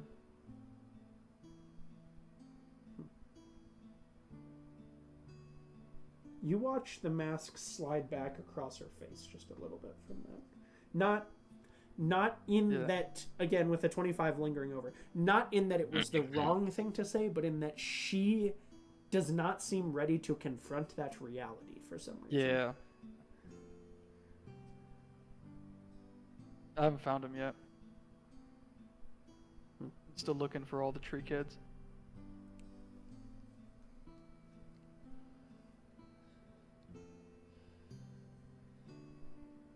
I'll save you if it's the last thing I do. You could trust that. You, as you close the door and you wax it into place. Yeah, we exit from that scene there, and you guys close the hole back up. As long as Jean-Jacques is not trying, if you are trying to poke through it, let me know. But No, I'm not poking that. I'm not Okay, testing cool.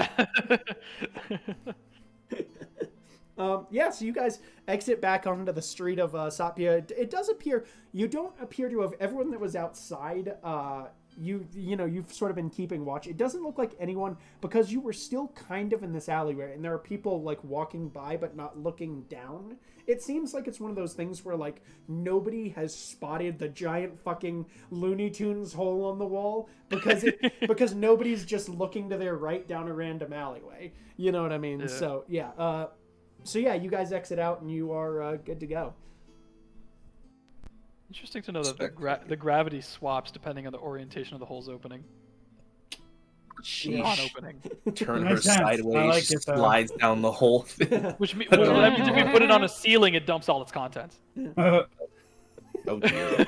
We should remember that. That'd be useful. Yeah, Jump that- 100 yeah. fucking weapons Drop on someone. a giant on someone. Just have the opening oriented towards the thing, and we just Smash. You turn it upside down and drop 2,000 pounds of like or whatever it is out there. whoa! That's not the number I heard last time. Probably a lot. That number's important. Yeah. The weight is important. The weight is important. Well, it The says hole has a what- limit. It says what it can carry. Yeah, it should say in the list about how much it can Wait, physically carry. wait. I don't know how much you have in there now. I need to do math wait. on the weight of 16, whatever it is, 40 spears or something. Yeah. But yeah. So you guys exit back into this now dimming evening. All right. I refreshed the Put that stone. away. All right.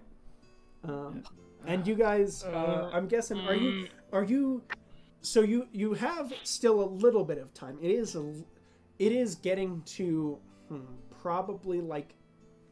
Dang, I need to check. Actually, I'm going to overrule myself from the past and say that it's probably in the late 6 o'clock, 7 o'clock window right now.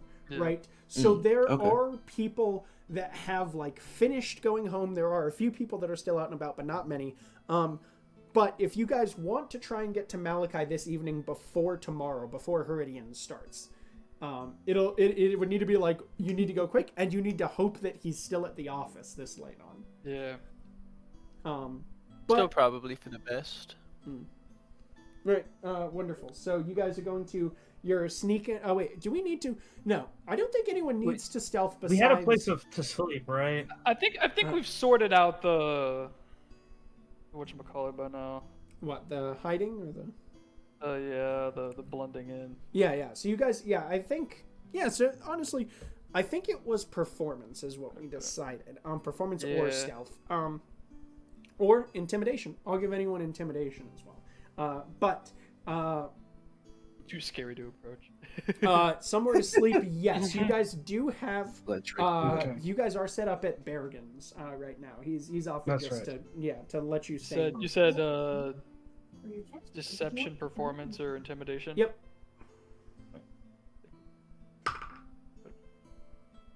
Yeah, Nice. 24. All right, so everyone go ahead and give me a roll. 15. Nat 20. Sorry, what are we rolling? Deception, performance, or intimidation. Oh, thanks. 6? Okay. Nice. But we had a nat 20. We had a 24, you said, from Jean-Jacques?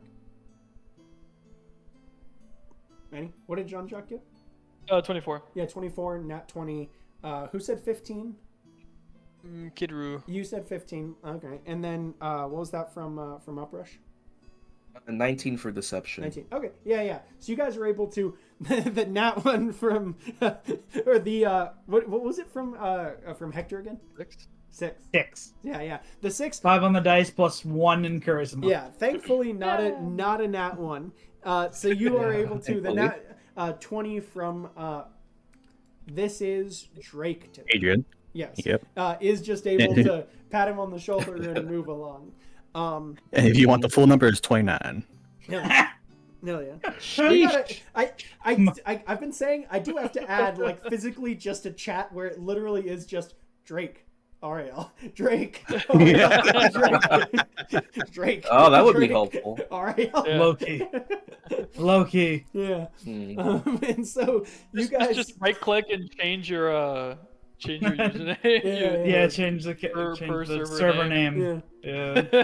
But you guys are able to meander through the town here towards Malachi's blacksmithery. It's not that far of a journey. You guys are able to get there. I am going to roll 4 luck checks.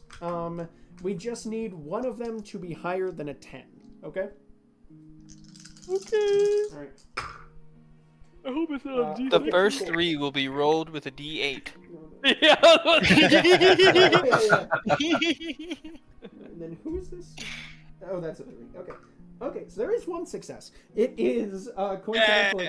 You see that there is, as you get there, Malachi does not appear to be here, but there does appear to be, as you get there, there's smoke coming out of the, out of the smokestack of this blacksmithery, and you see sitting there hammering as you enter in, hammering a sword on this anvil, is a 17-year-old half-elf kid who's just standing there. He's got kind of like a short shock of black hair, who's just like standing sort of straight up.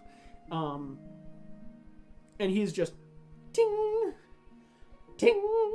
I just Ting. nudge Kid Roo as my granddaughter. What was the name of the creative kid that the town was telling us about? Yeah, you would have known that. Yes, that Bergen. Yeah, Jack. Jack. Yeah, or Jax. Sorry. Oh, Jax. Yeah, with an X. Oh no. I no longer approve. Jack, no big deal. Jack's an issue. Well, you know, Yes, I know no, another it's fair. Jax character No, it's right fair. now. So There's another that was- Jax who's popular on the internet right now. Oh. And I'm like, uh-oh. Crazy rabbit. Mm-hmm. Crazy purple rabbit. Ting, Mm-hmm. ting. Digital Circus on YouTube. Yeah. Oh shit! Not sponsored, but definitely not. Not sponsored. Not sponsored by Amazing Digital Circus. Hold on. We're not sponsored by Glitch, but that would be really fucking cool. Yeah, yeah. That would be really funny. Yeah. So I nudge them. Kid Roo in disguise. All right, Ophelia, you're up. Hello, are you Jax? roll a persuasion check. Your name? I mean, yeah. Don't worry. But he's really pretty right now. That was 8. Shit. well. Not pretty enough. Charisma on this kid. He's got decent. He turns around and he goes, "Yeah, that's me. What of it?"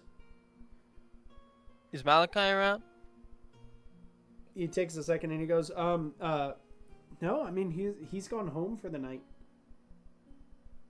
Damn it. I can get in contact with him if you need some sort of rush order, but it would be, it would be a hefty sum.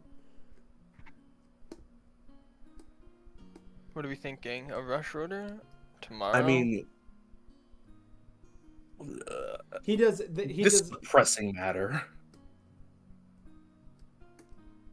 I would say this is a pressing enough matter for at least to be heard out.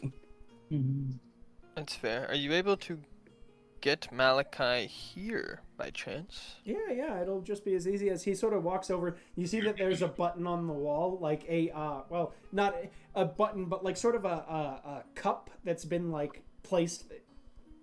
A brick, not a cup. Me trying to think of objects. A cup. Yeah, no. They put a cup on the wall. Red Solo cup, by the way. Yeah. Oh, Lord. No, there's a Have a brick party. that's sitting against this wall that's like sort of sticking out. He taps it, and you like nothing appears to happen, but you see him turn back to you guys and just sort of wait for a second and go, "He'll be here soon." So, I hear the townsfolk have been talking about your works, Jax. Yeah, well, okay. It's good to hear that people are thinking of them positively, but yeah. What have they said? I believe it was something along the lines of bright mind, creative, interesting stuff, but they don't typically work out. Yeah, okay. So the breastplate, they're probably talking about the breastplate. The breastplate was not my fault. Well, I mean, I guess it technically was my fault, but it was not my fault that the other thing happened to explode. Okay, there was no way to test this. There was no way to verify that this was an effect that would happen. I can't really help it if my magic gets a little bit into the thing myself, but Grandpa, he sounds like you. Yes, he does. I was just thinking, back in my day, I would explain that away as not a bug, but a feature. yes. See, you get it. You're good at making things go boom. Mhm. Maybe you specialize in the boom. Damn it. Okay. he sort of like with a natural one, he like looks at that and he goes, "You know what? Actually, I think that's a pretty good idea. I think I really Oh, no. And leave such a your lucrative... original ideas. They're brilliant, but sometimes boom solves things. to be fair, they're not all boon. Some of them are like I don't understand. I don't actually necessarily understand how I've done it, but there was one of them, one of the breastplates, where when it was breathed upon by the dragon, the dude just went invisible. He still took damage, took about half the damage, but he went invisible as an effect of it. It was insane. I don't understand how I did it, but you know, it's that's what Mr. Malachi and you know, he sort of like looks over his shoulder. You can see him now starting to get a little bit of social anxiety, and he's like looking over his shoulder for where he thinks Malachi would be coming. He's like, but you know, that's what he's helping me with. You know, it's a hard path to learn to enchant things. It's kind of I'm gonna try to magic bullshit. And I don't know if I'm correct about this or not. Like, I'm just gonna, like, John Jack's just gonna try. Like, do you think maybe it's warped into transmutation instead of abjuration? I think that's what happened. It transmuted the magic. So instead of evocation with the invisibility effect, that perhaps it transmuted the draconic magic into a different kind of magic. Like, roll a deception, because you said it's magic bullshit, right? But well, like, okay, so John Jack is speaking to the best of his ability on the subject and honestly trying to help him troubleshoot his issue. So then, yeah. But I don't know how wrong John Jack is, or if he happens to be onto something. You tell me. Let's do Arcana. I'm going off of, like, John Jack's basic understanding of it. Yeah. We'll give you Arcana. 9. He looks at you and he says, Arcana's not my thing. He goes, well, I've heard that being an effect before that can happen is a transmutation by accident of something into another thing. I don't know if that's exactly what's happening here. I'm not like deliberately trying to put some sort of I believe it would be evocation would be the protective effect here. What it actually? I might need to check the Abjuration. Abjuration, yeah. He's like, I'm not trying to put an abjuration effect on it here.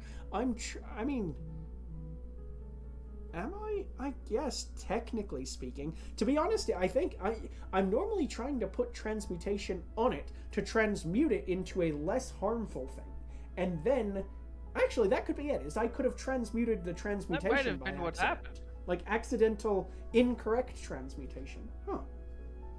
Well, you also. I'm just trying to get him to talk as much as possible. Roll me an insight check here, Jean-Jean. All right, you got it.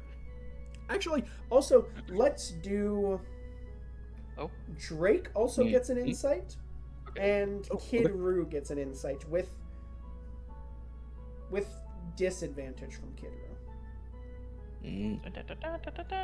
This map isn't quite clicking Uprush's brain yet. How's a 0? With disadvantage? God! It's all Greek to you. You know, like, the issue is that, like, you were... Is that 4?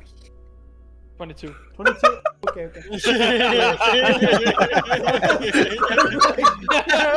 this would be the funniest way of showing a 4. Is that a 4?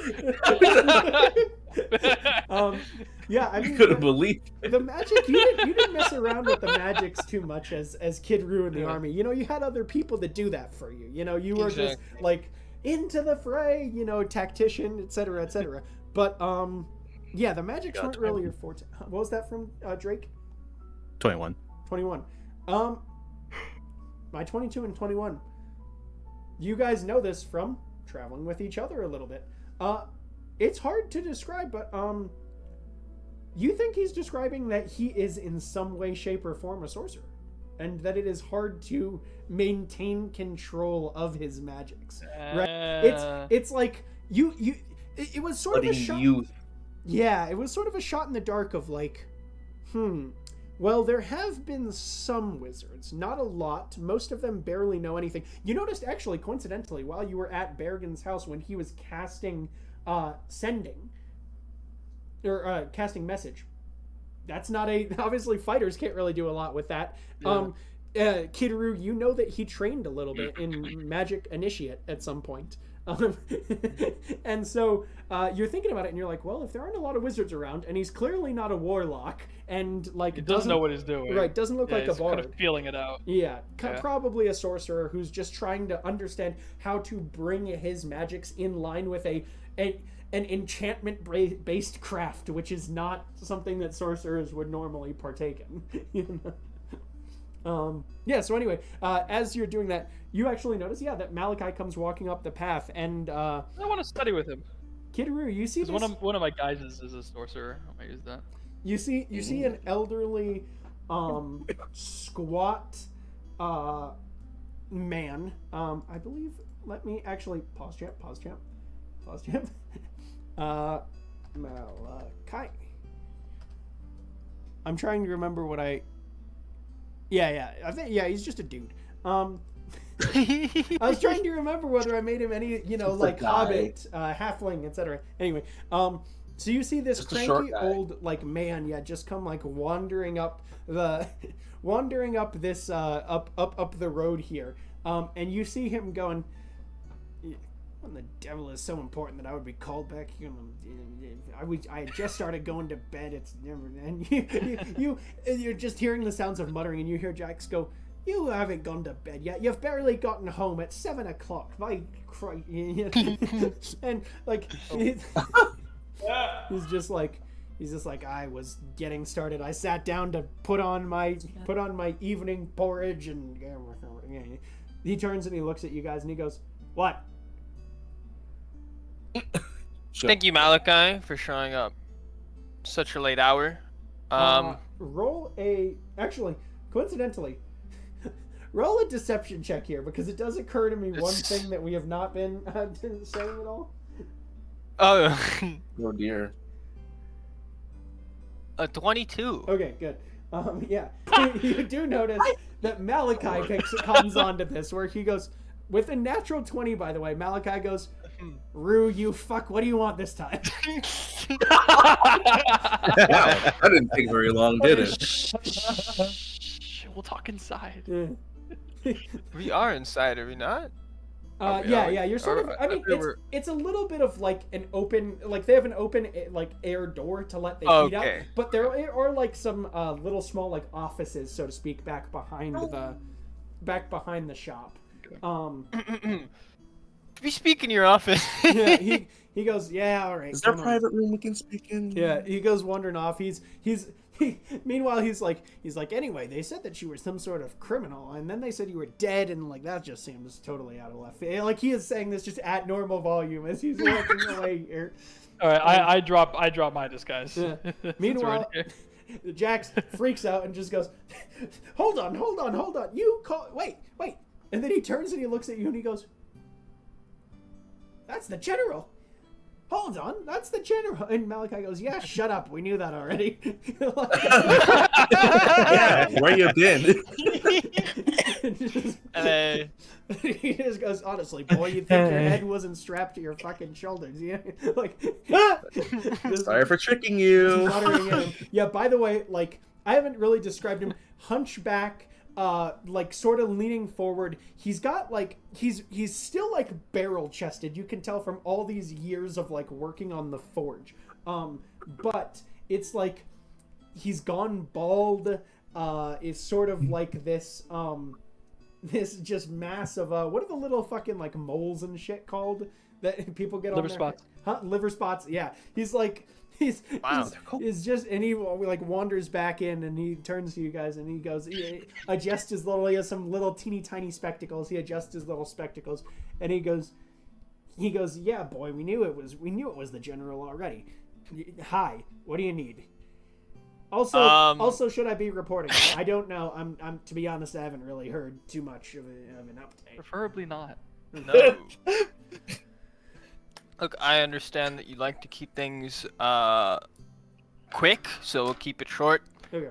There's a dragon on the loose, and Same I reaction. believe you are the.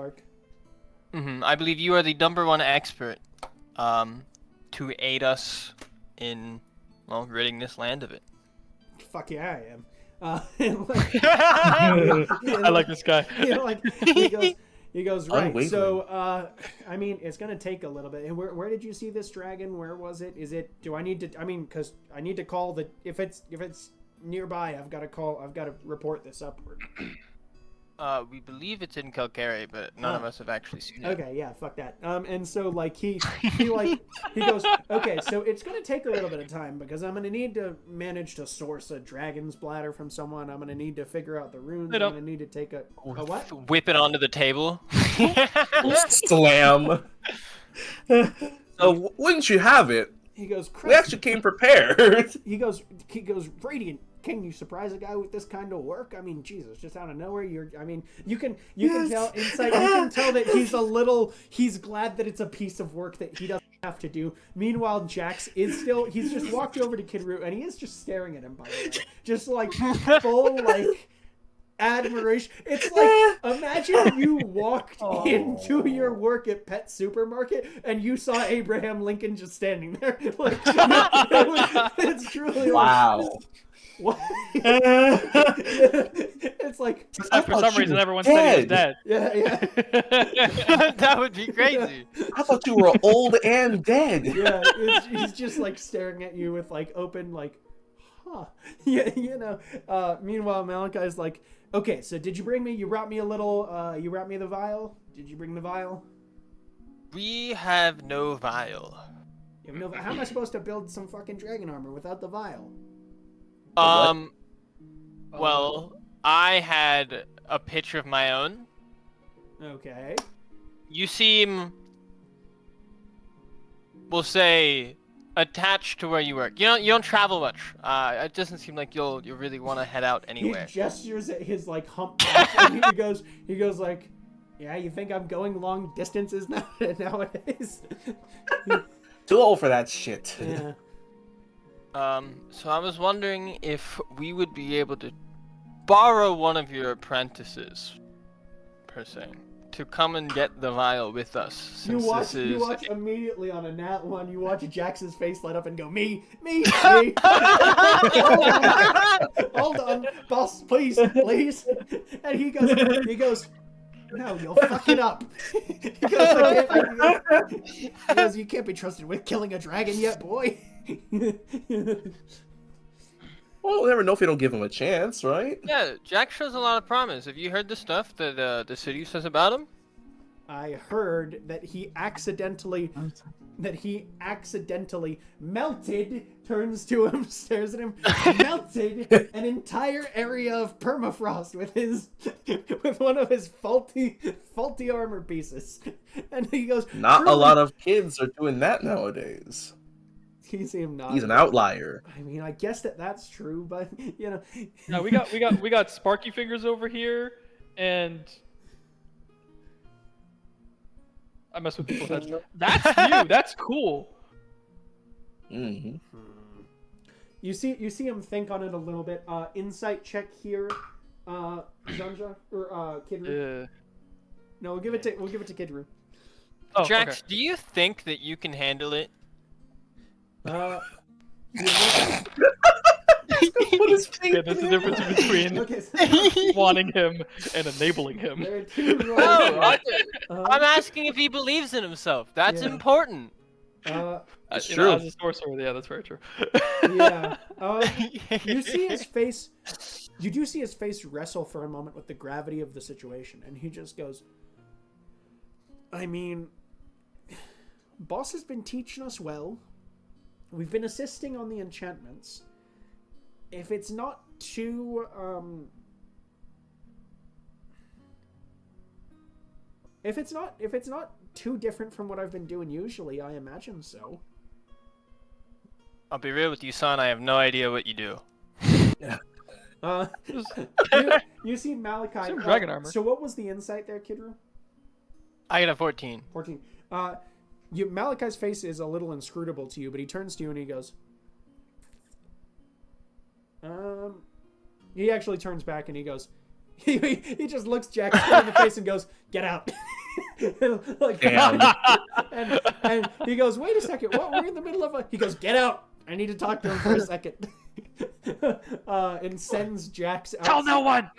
Sends Your chance will come. Sends Jax out into the street. He goes, not too far, just into the street. And he turns to you and he goes, listen, I'll be honest. I mean, you wouldn't be showing up about a dragon if it wasn't a problem, right? Is there... What kind of dragon? Do you know what kind of dragon it is? It's something that I've never seen before personally. It erases names. We think it's destroyed whole cities and, I don't know, organizations, people. Interesting. Do I have the wrong assumption that it's red? Interesting. Do we know that? I don't know. I have it in my head that it's red. Yeah.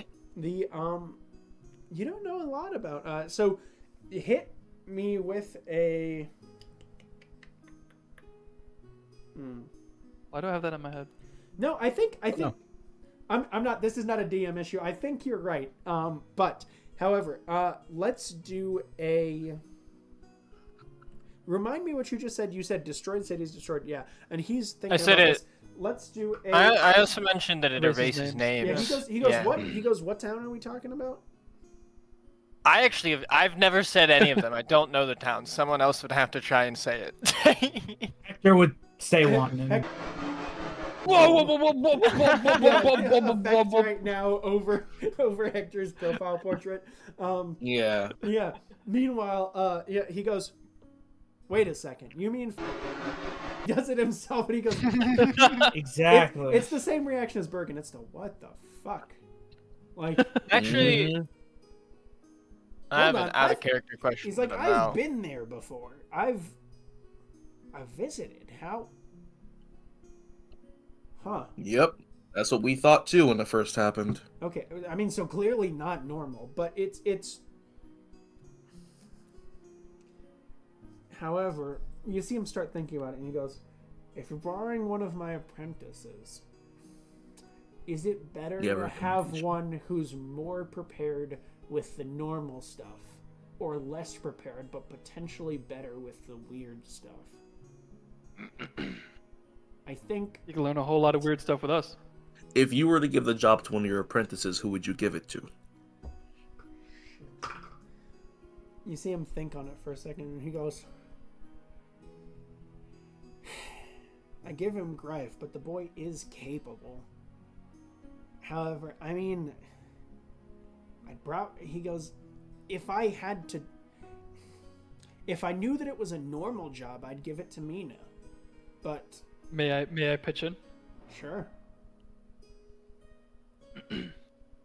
What better experience to hone his skills than this? With our, I don't want to say near limitless resources, but with our resources, getting him away from the city, you'll be able to experiment and try whatever he desires with minimal collateral damage. And we would happily fund his escapades as we go along. Each town buying supplies. You don't have to pay a dime. Not only that, Greater but good. as your apprentice, you're going to probably continue collecting that tutelage. Right. Correct? Right. He's housed with us. And if something happens to him, we take full responsibility. All right. I mean, the boy's got talent. It's just And he gets returned to you in your house with all of that experience. all right. I mean, keep safe. It's hard to entrust any of this sort of work to an apprentice, but like you said, I'm not going anywhere, and An apprentice has to become a master one day. that's true. And I can't, and you can't. I mean, you can't. You need to be able to. The good news is all he's got to do is he has to enchant the armor itself, and he has to inscribe it with the rune that matches the type of energy that he finds. We're taking a bet with this kid. Is his handwriting good? Oh yeah, he's. Can he read? Immaculate handwriting. Yeah, it's his And we'll be magic. fine. It's his magic. It's his magic. Yeah. He's got the I just technique hope he gets along with of a the lot of triplets. it. But I just hope the triplets don't give him too much grief. he nods and he goes, "Are any of you he might need an extra hand. Some of those like large pieces you need 2 people on. Are any of you good with our kind of... I just A look point towards straight at Drake. Adrian / slash Ariel. I just raise my hand. I just point at him too, like, oh yeah. You've got a lot of strong types. He's gonna point at the 2 of you, and he's gonna go, "What are you trained in?" He's pointing at Jean-Jacques. He goes, "What are you trained in?" Mind. Okay. Point at Enchantments of the other set. Point at Drake. What are you trained in? Evocation. Big boom. Mind is crazy. He takes a second. He sort of sits down at a desk there, and he steeples his fingers, and he thinks for a minute. And he goes, I don't know if this one counts as that kind of magic, but he keeps us from dying. I point at Hector. I was like, who's he talking He about? goes, well, keeping You're right. you from dying, that's pretty helpful. I will... And we're well fed. I will offer you a deal. If you are willing to pay... Let's see. How many years would she have left? She's in her last year. If you are willing to pay 140% of Mina's tutorial for her last year, I can send her along with you too. How much is it? He goes, he thinks in his head, he starts tallying it up, and he goes, I think her parents are paying 300 gold for the rest of the year. So 300. Okay. They're rich. So 140%. They're rich. Yeah. Yeah. And we have plenty. You guys, we don't have to worry about that. Yeah. So 140% is like whatever that is. This man's double $400. dipping hard. Mhm. Yeah. This is to bring both of them. Yeah, he goes because to be honest, he's just like looking at the 2 of you. Mind and Boom do not necessarily speak to me of the casual work that artificing and enchanting takes. And We do have a carpenter. but he not sort of quite as cocks his useful. head back and forth, and he looks at you, Rue, because now that you've dropped the disguise, he's like just looking at you, and he goes, "Tell me straight. Is this dragon a threat to everyone else?" Oh, I'll be right back. Because of how much is unknown, I think it very well could be. Because it's a threat, unlike one we've seen before. He nods his head, and he goes, "Right, then you guys cover Mina, but just because, I mean, You see him bury his head in his hands for a second, and he goes, Christ, am I sending these kids to their dooms?" They're not fighting with us. Oh, okay. Oh yeah, no. Yeah, they're not fighting. They'll be closer to crew we're- members than main adventuring. Yeah. Okay. we have a growing set of We have squires, attendants Yeah. that are helping us, and that's where they are not fighting. He goes, all right. So then how are they getting back? Or are they gonna? Am I gonna need to send someone to pick them up? Or are they going to be traveling through the wasteland themselves? Do you have? We can We'll like personally bring them back if need be. Okay. I would also, in general, like to come back at some point, so we could probably hand deliver them anyways. Right. He looks at you and he goes, right. Yeah. I forgot your sister's in the Senate now. Yeah. He just like instant insight onto you, like you guys are. This is news to the rest of you. Yeah. What? Oh yeah, You have that a was sister? a private conversation. I have a sister. You're a the wanted Senate? bird, and your sister's in the Senate. Bergen told me that she is now in the Senate. I didn't know until like, what was that, 2 hours ago? He goes, you didn't even know your own sister was in the Senate. Jesus Christ, how well do you keep up with your family? You know, he just. Oh man. Whoa. You're just like How's muttering. fighting? You know? He's an old man. He's done with this shit. He's Carl Fredrickson, you know. He's like, ah, fuck it, I'm just doing my. He'll just name drop whoever, say whatever. Oh, He's you're awesome. wanted? Whatever. But if Hector's able to put off the importance of his god, then I could put off the importance of my family, because I feel like a dragon terrorizing people is pretty bad. Fair enough. He nods and he Fist goes. bump Hector. He nods and he goes, I mean, you're right. Yeah, especially something that can take out an entire. It's like fucking. I really cannot believe that they absolutely destroyed that town. I used to go there on holiday. Quick question. Jax and Mina get along, right? Oh yeah. Well, he goes, well, as much as anyone can get along with Jax, and he looks out through the door and he goes, oh, by the way, boy. I have another question. Do you have other apprentices? Do you have enough hands to make sure that you're good here? He goes, I've got one more. I have three, but I can work with them for the time being. And honestly, that's what she's getting close-ish to the end of her apprenticeship anyway. I need to hire a new person. It seems reasonable. Okay. Okay. And so he goes. I was worried about that too. Like, does he have enough people? No, I can work with me and me and the other one for the time being. He goes. He snaps his fingers and he goes. After the years, I get all their names confused. But he goes, yeah. If you take my.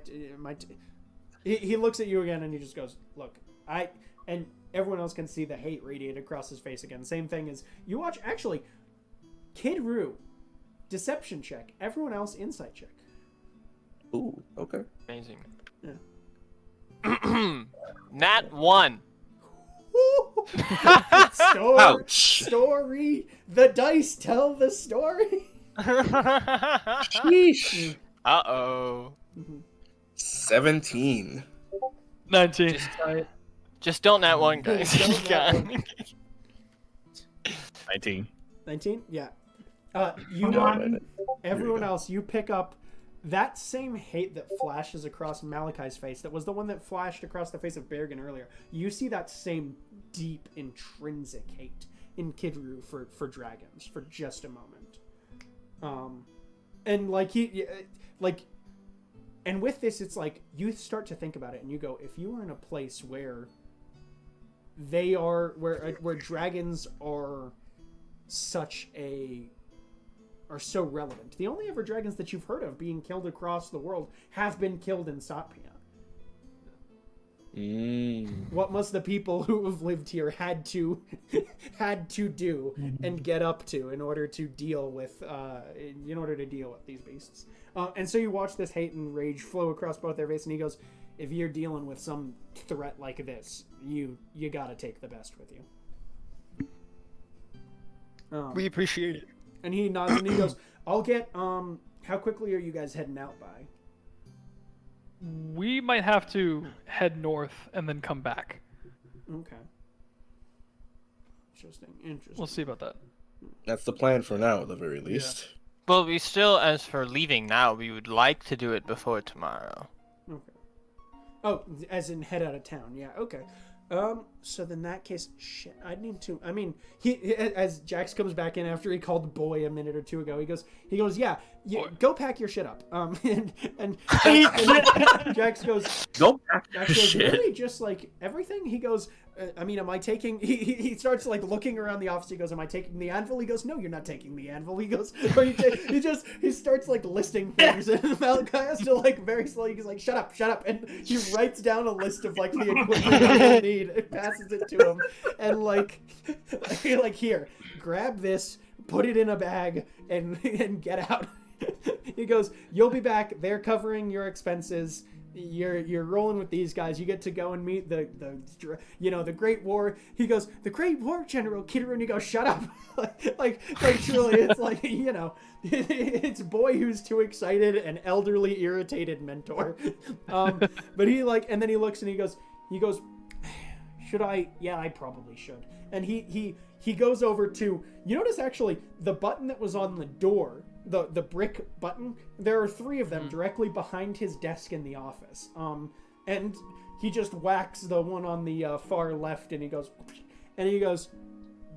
you hear him stop for a second, and then he goes, yeah, Mina, yeah, you got some urgent work. We're gonna need you in like immediately. Bring any of the things you need to travel. Yes, I know that's an odd request. Trust me. No, trust me. You've been working with me for a while. Trust me here. It's important. Yes, I'll see you in a little bit. Okay.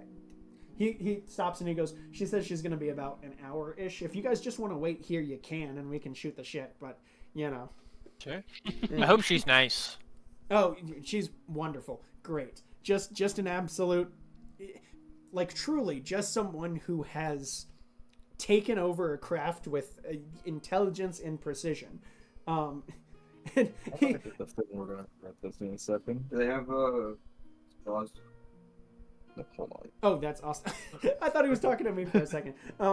He goes, yeah, with intelligence and precision. But and he like looks out the door at Jax, who's now run off to go grab things. He goes, yeah, I don't know. I mean, like you said, I think he could do something. I think this kid could be something, but he's really got to rein in that magic of his. It takes some more. Pardon me. It takes some doing.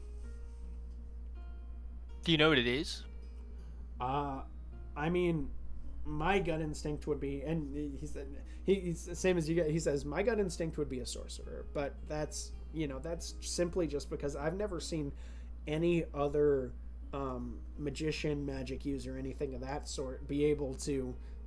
Most of the time, most other magic users' magic is under control of they themselves, or for the few warlocks I've ever run into, it's something with the god itself, and he doesn't seem to have any interaction with any patron. So I couldn't. Sorcerer. Yeah, that's my thought. And he goes and he looks and he goes, I mean, artificer. It's taken a lot of years to be able to learn what you need to learn for this thing. But to be honest, it's necessary work. And you guys continue to chat for a little bit. Unless there's anything specific you want to bring up.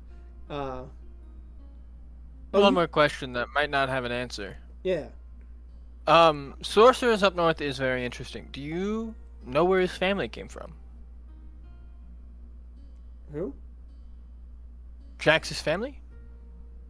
Who said sorcerers up? Sorry, DM is wondering who said that the sorcerers were up north. Because did I say that? Well, we are up north. Oh, and I see. you said that I it's see. likely I sorcerers. you meant, like from the. I'm thinking From of, like, here. the No. cave. Yeah, I just meant on the continent, Okay, okay.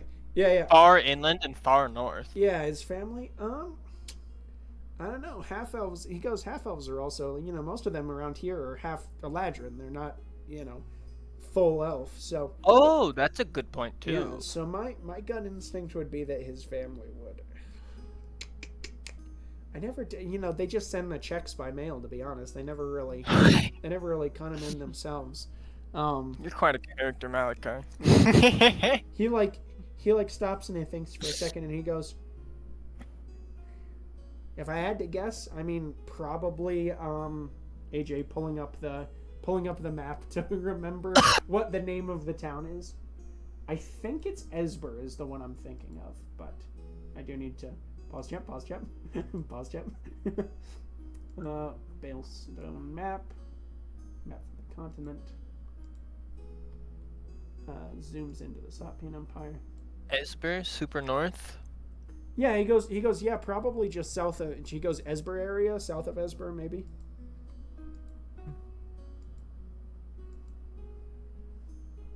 Because those are really the those are the towns that all these ones that are along. And he points up all these that are along the Eleret Noak. They're, it's that which is the name of the river and the branches of the river. They're collectively referred to. He goes, all these along the Eleret Noak, they're more of the, traditional standard, Satpian races and families and such. You get a lot of Furbolgs, you get a lot of Eladrin, you get some amount of Aarakocra, not a lot, sorry. Some amount of Dragonborn. But he goes, but yeah, any of the other specialized ones, it feels like their families have been in the towns for a while.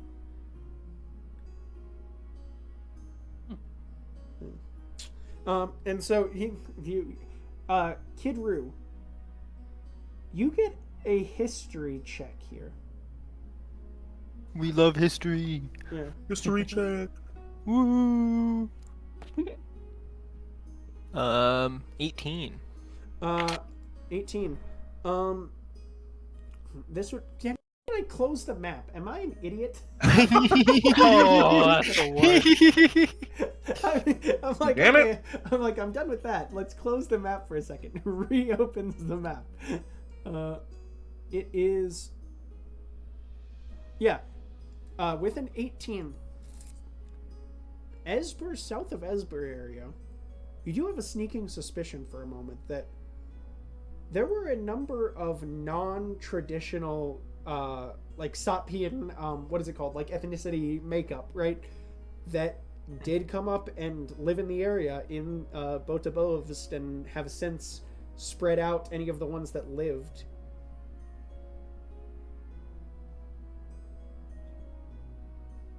You aren't sure, but that south of Esber sticks in your mind. Anyway, so you wait a little bit of time here. Malachi not certain about about the family.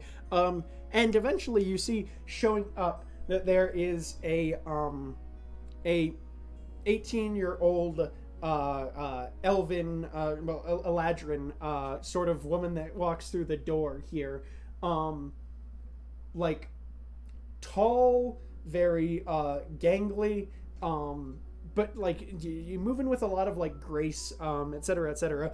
Long, sort of this silver hair, but like you watch as she like picks up, she walks in the door and she you see her walking through carrying like one of the large hammers, and she goes, you left this out of the like massive hammer, just like casually holding it with like willow thin arms, like just walks to the door and goes, you left this in the wrong place again, boss. You really aren't supposed to just be, leaving these out and about. Remember, you're supposed to put them. And he goes, yes, I've worked here my entire life. I know where we're supposed to put the hammers. And she goes, then put them where the hammers go. Like, and like, chucks it back over, chucks it back over her shoulder, and she goes, "Hi, my name is Mina. Pleasure to make your acquaintance." Well met, Mina. Admiral Uprush. She does like sort of a little like, she has like a long flowy dress on. Like, think if Galadriel was just also like Galadriel and Gimli had a child, is basically the long willowy, but like just exactly, man. So she does like this sort of like curtsy with the big dress, and she just goes, well met. So I heard you're taking, she like turns and looks and she goes, I'm going somewhere. Malachi, are you firing me? I think I've done good work for you so far. Oh, nothing like that, hun. Actually, it's more of a promotion than anything else. Oh. You're gonna go on a grand adventure. Tuition paid trip. She like nods and goes, all right, an adventure. And she like looks to Malachi just to confirm what he's saying. And he nods and he goes, you're gonna go and be working with him on some special project. She goes, special project. Okay. And like, she goes and like, you notice that she's got like a small like rucksack on her back here that she's already packed up with pretty much everything. There is also a giant hammer over her shoulder that she has like stuck in there. And she goes, right, okay. All right, so when are we taking off? And he goes, just as soon as Jax gets back. And she goes, oh fuck, we're taking Jax?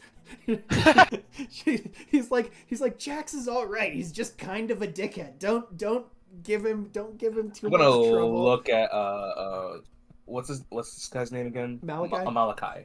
Look at him like sideways, like of course. Yeah. I should have never trusted a word you said. It's like he's just kind of an ass. I mean, it's okay. Young kids are assholes sometimes. Teenagers, Yeah. And she just goes. She goes, yeah, no, he knows his stuff. He'll be fine. He's just got to. You've really just got to keep an eye on him to make sure that he doesn't wander off and do something stupid. Stupid, like how on a scale of maybe 1 to 5, how stupid are we talking here? Well, there was a time where he was assigned to deliver a sword to the house of an important noble, and he accidentally knocked 16 suits of armor over on the floor. Kind of broke. You said you had another apprentice, right? What'd you say? He's gonna fit right in. That could have happened to anyone. Yeah. Oh boy. She like We're takes a for look it now. sideways at you and she goes, 16 suits of armor, sir? Were they next to each other? Kind of. Were they in a line? Yeah. Yeah, they might have been. Designs, bro. Yeah. Also, she turns back to Malachi again and goes, also, by the way, why do we have a war criminal here? He's not a war criminal. No? She goes, I don't know, the histories read pretty conclusively that he's supposed to be a war criminal. And know history is what's only worse? told by the victors. You know what's worse than treason? What? Dragons. Right? What a way to spin that. You want to help us kill a dragon or watch her not? Take a second, and she, rather than the normal hatred that goes across everyone else's faces, you watch just a moment of just like a bitch really sort of just go across her face and just go, hold on, you can't strawman your way out of being a war criminal. I took debate. And like, Of course you did. Oh yeah, you're gonna get along just fine on the ship. and you guys, she goes, all right, fine, and like, grabs everything, goes to head off. Jax has just run back through the door and he goes, so what did I miss? She Nothing thought that important. a false dichotomy was a straw man, so I mean you have that on her if you want. Wow. She points at her and he goes, I'm gonna laugh about this for Heck, Hector pulls out his fucking flask at that point. Nope. Get it home. And with My that, mage. as you guys have all gathered up your apprentices to go and take off for the day. Oh wait, actually, hold on. How long was the review at the beginning? Do you think that we review was cut because you're in the middle of an episode? Because it's the middle of an episode though. We can stack. Wait, where'd my Streamlabs go? Yeah. Well, and with that, Apparently my Streamlabs cropped at some point. that's all right. Oh no. Mine's Keep that data safe. Mine's still going. Keep that data That's a safe. This is a perfect opportunity for the outro. And with that, subscribe to the Patreon, Tales of Tupenia. Down there, you'll get some extra videos every month. You'll get Side of Talks, which we'll be doing directly after this. Hear our thoughts on the episode and see some fucking video games and shit. And it's more of this energy, to be honest. We had one last week where they created sedition and then the episode got lost. So have fun. And see y'all next Wednesday. Haha. See ya.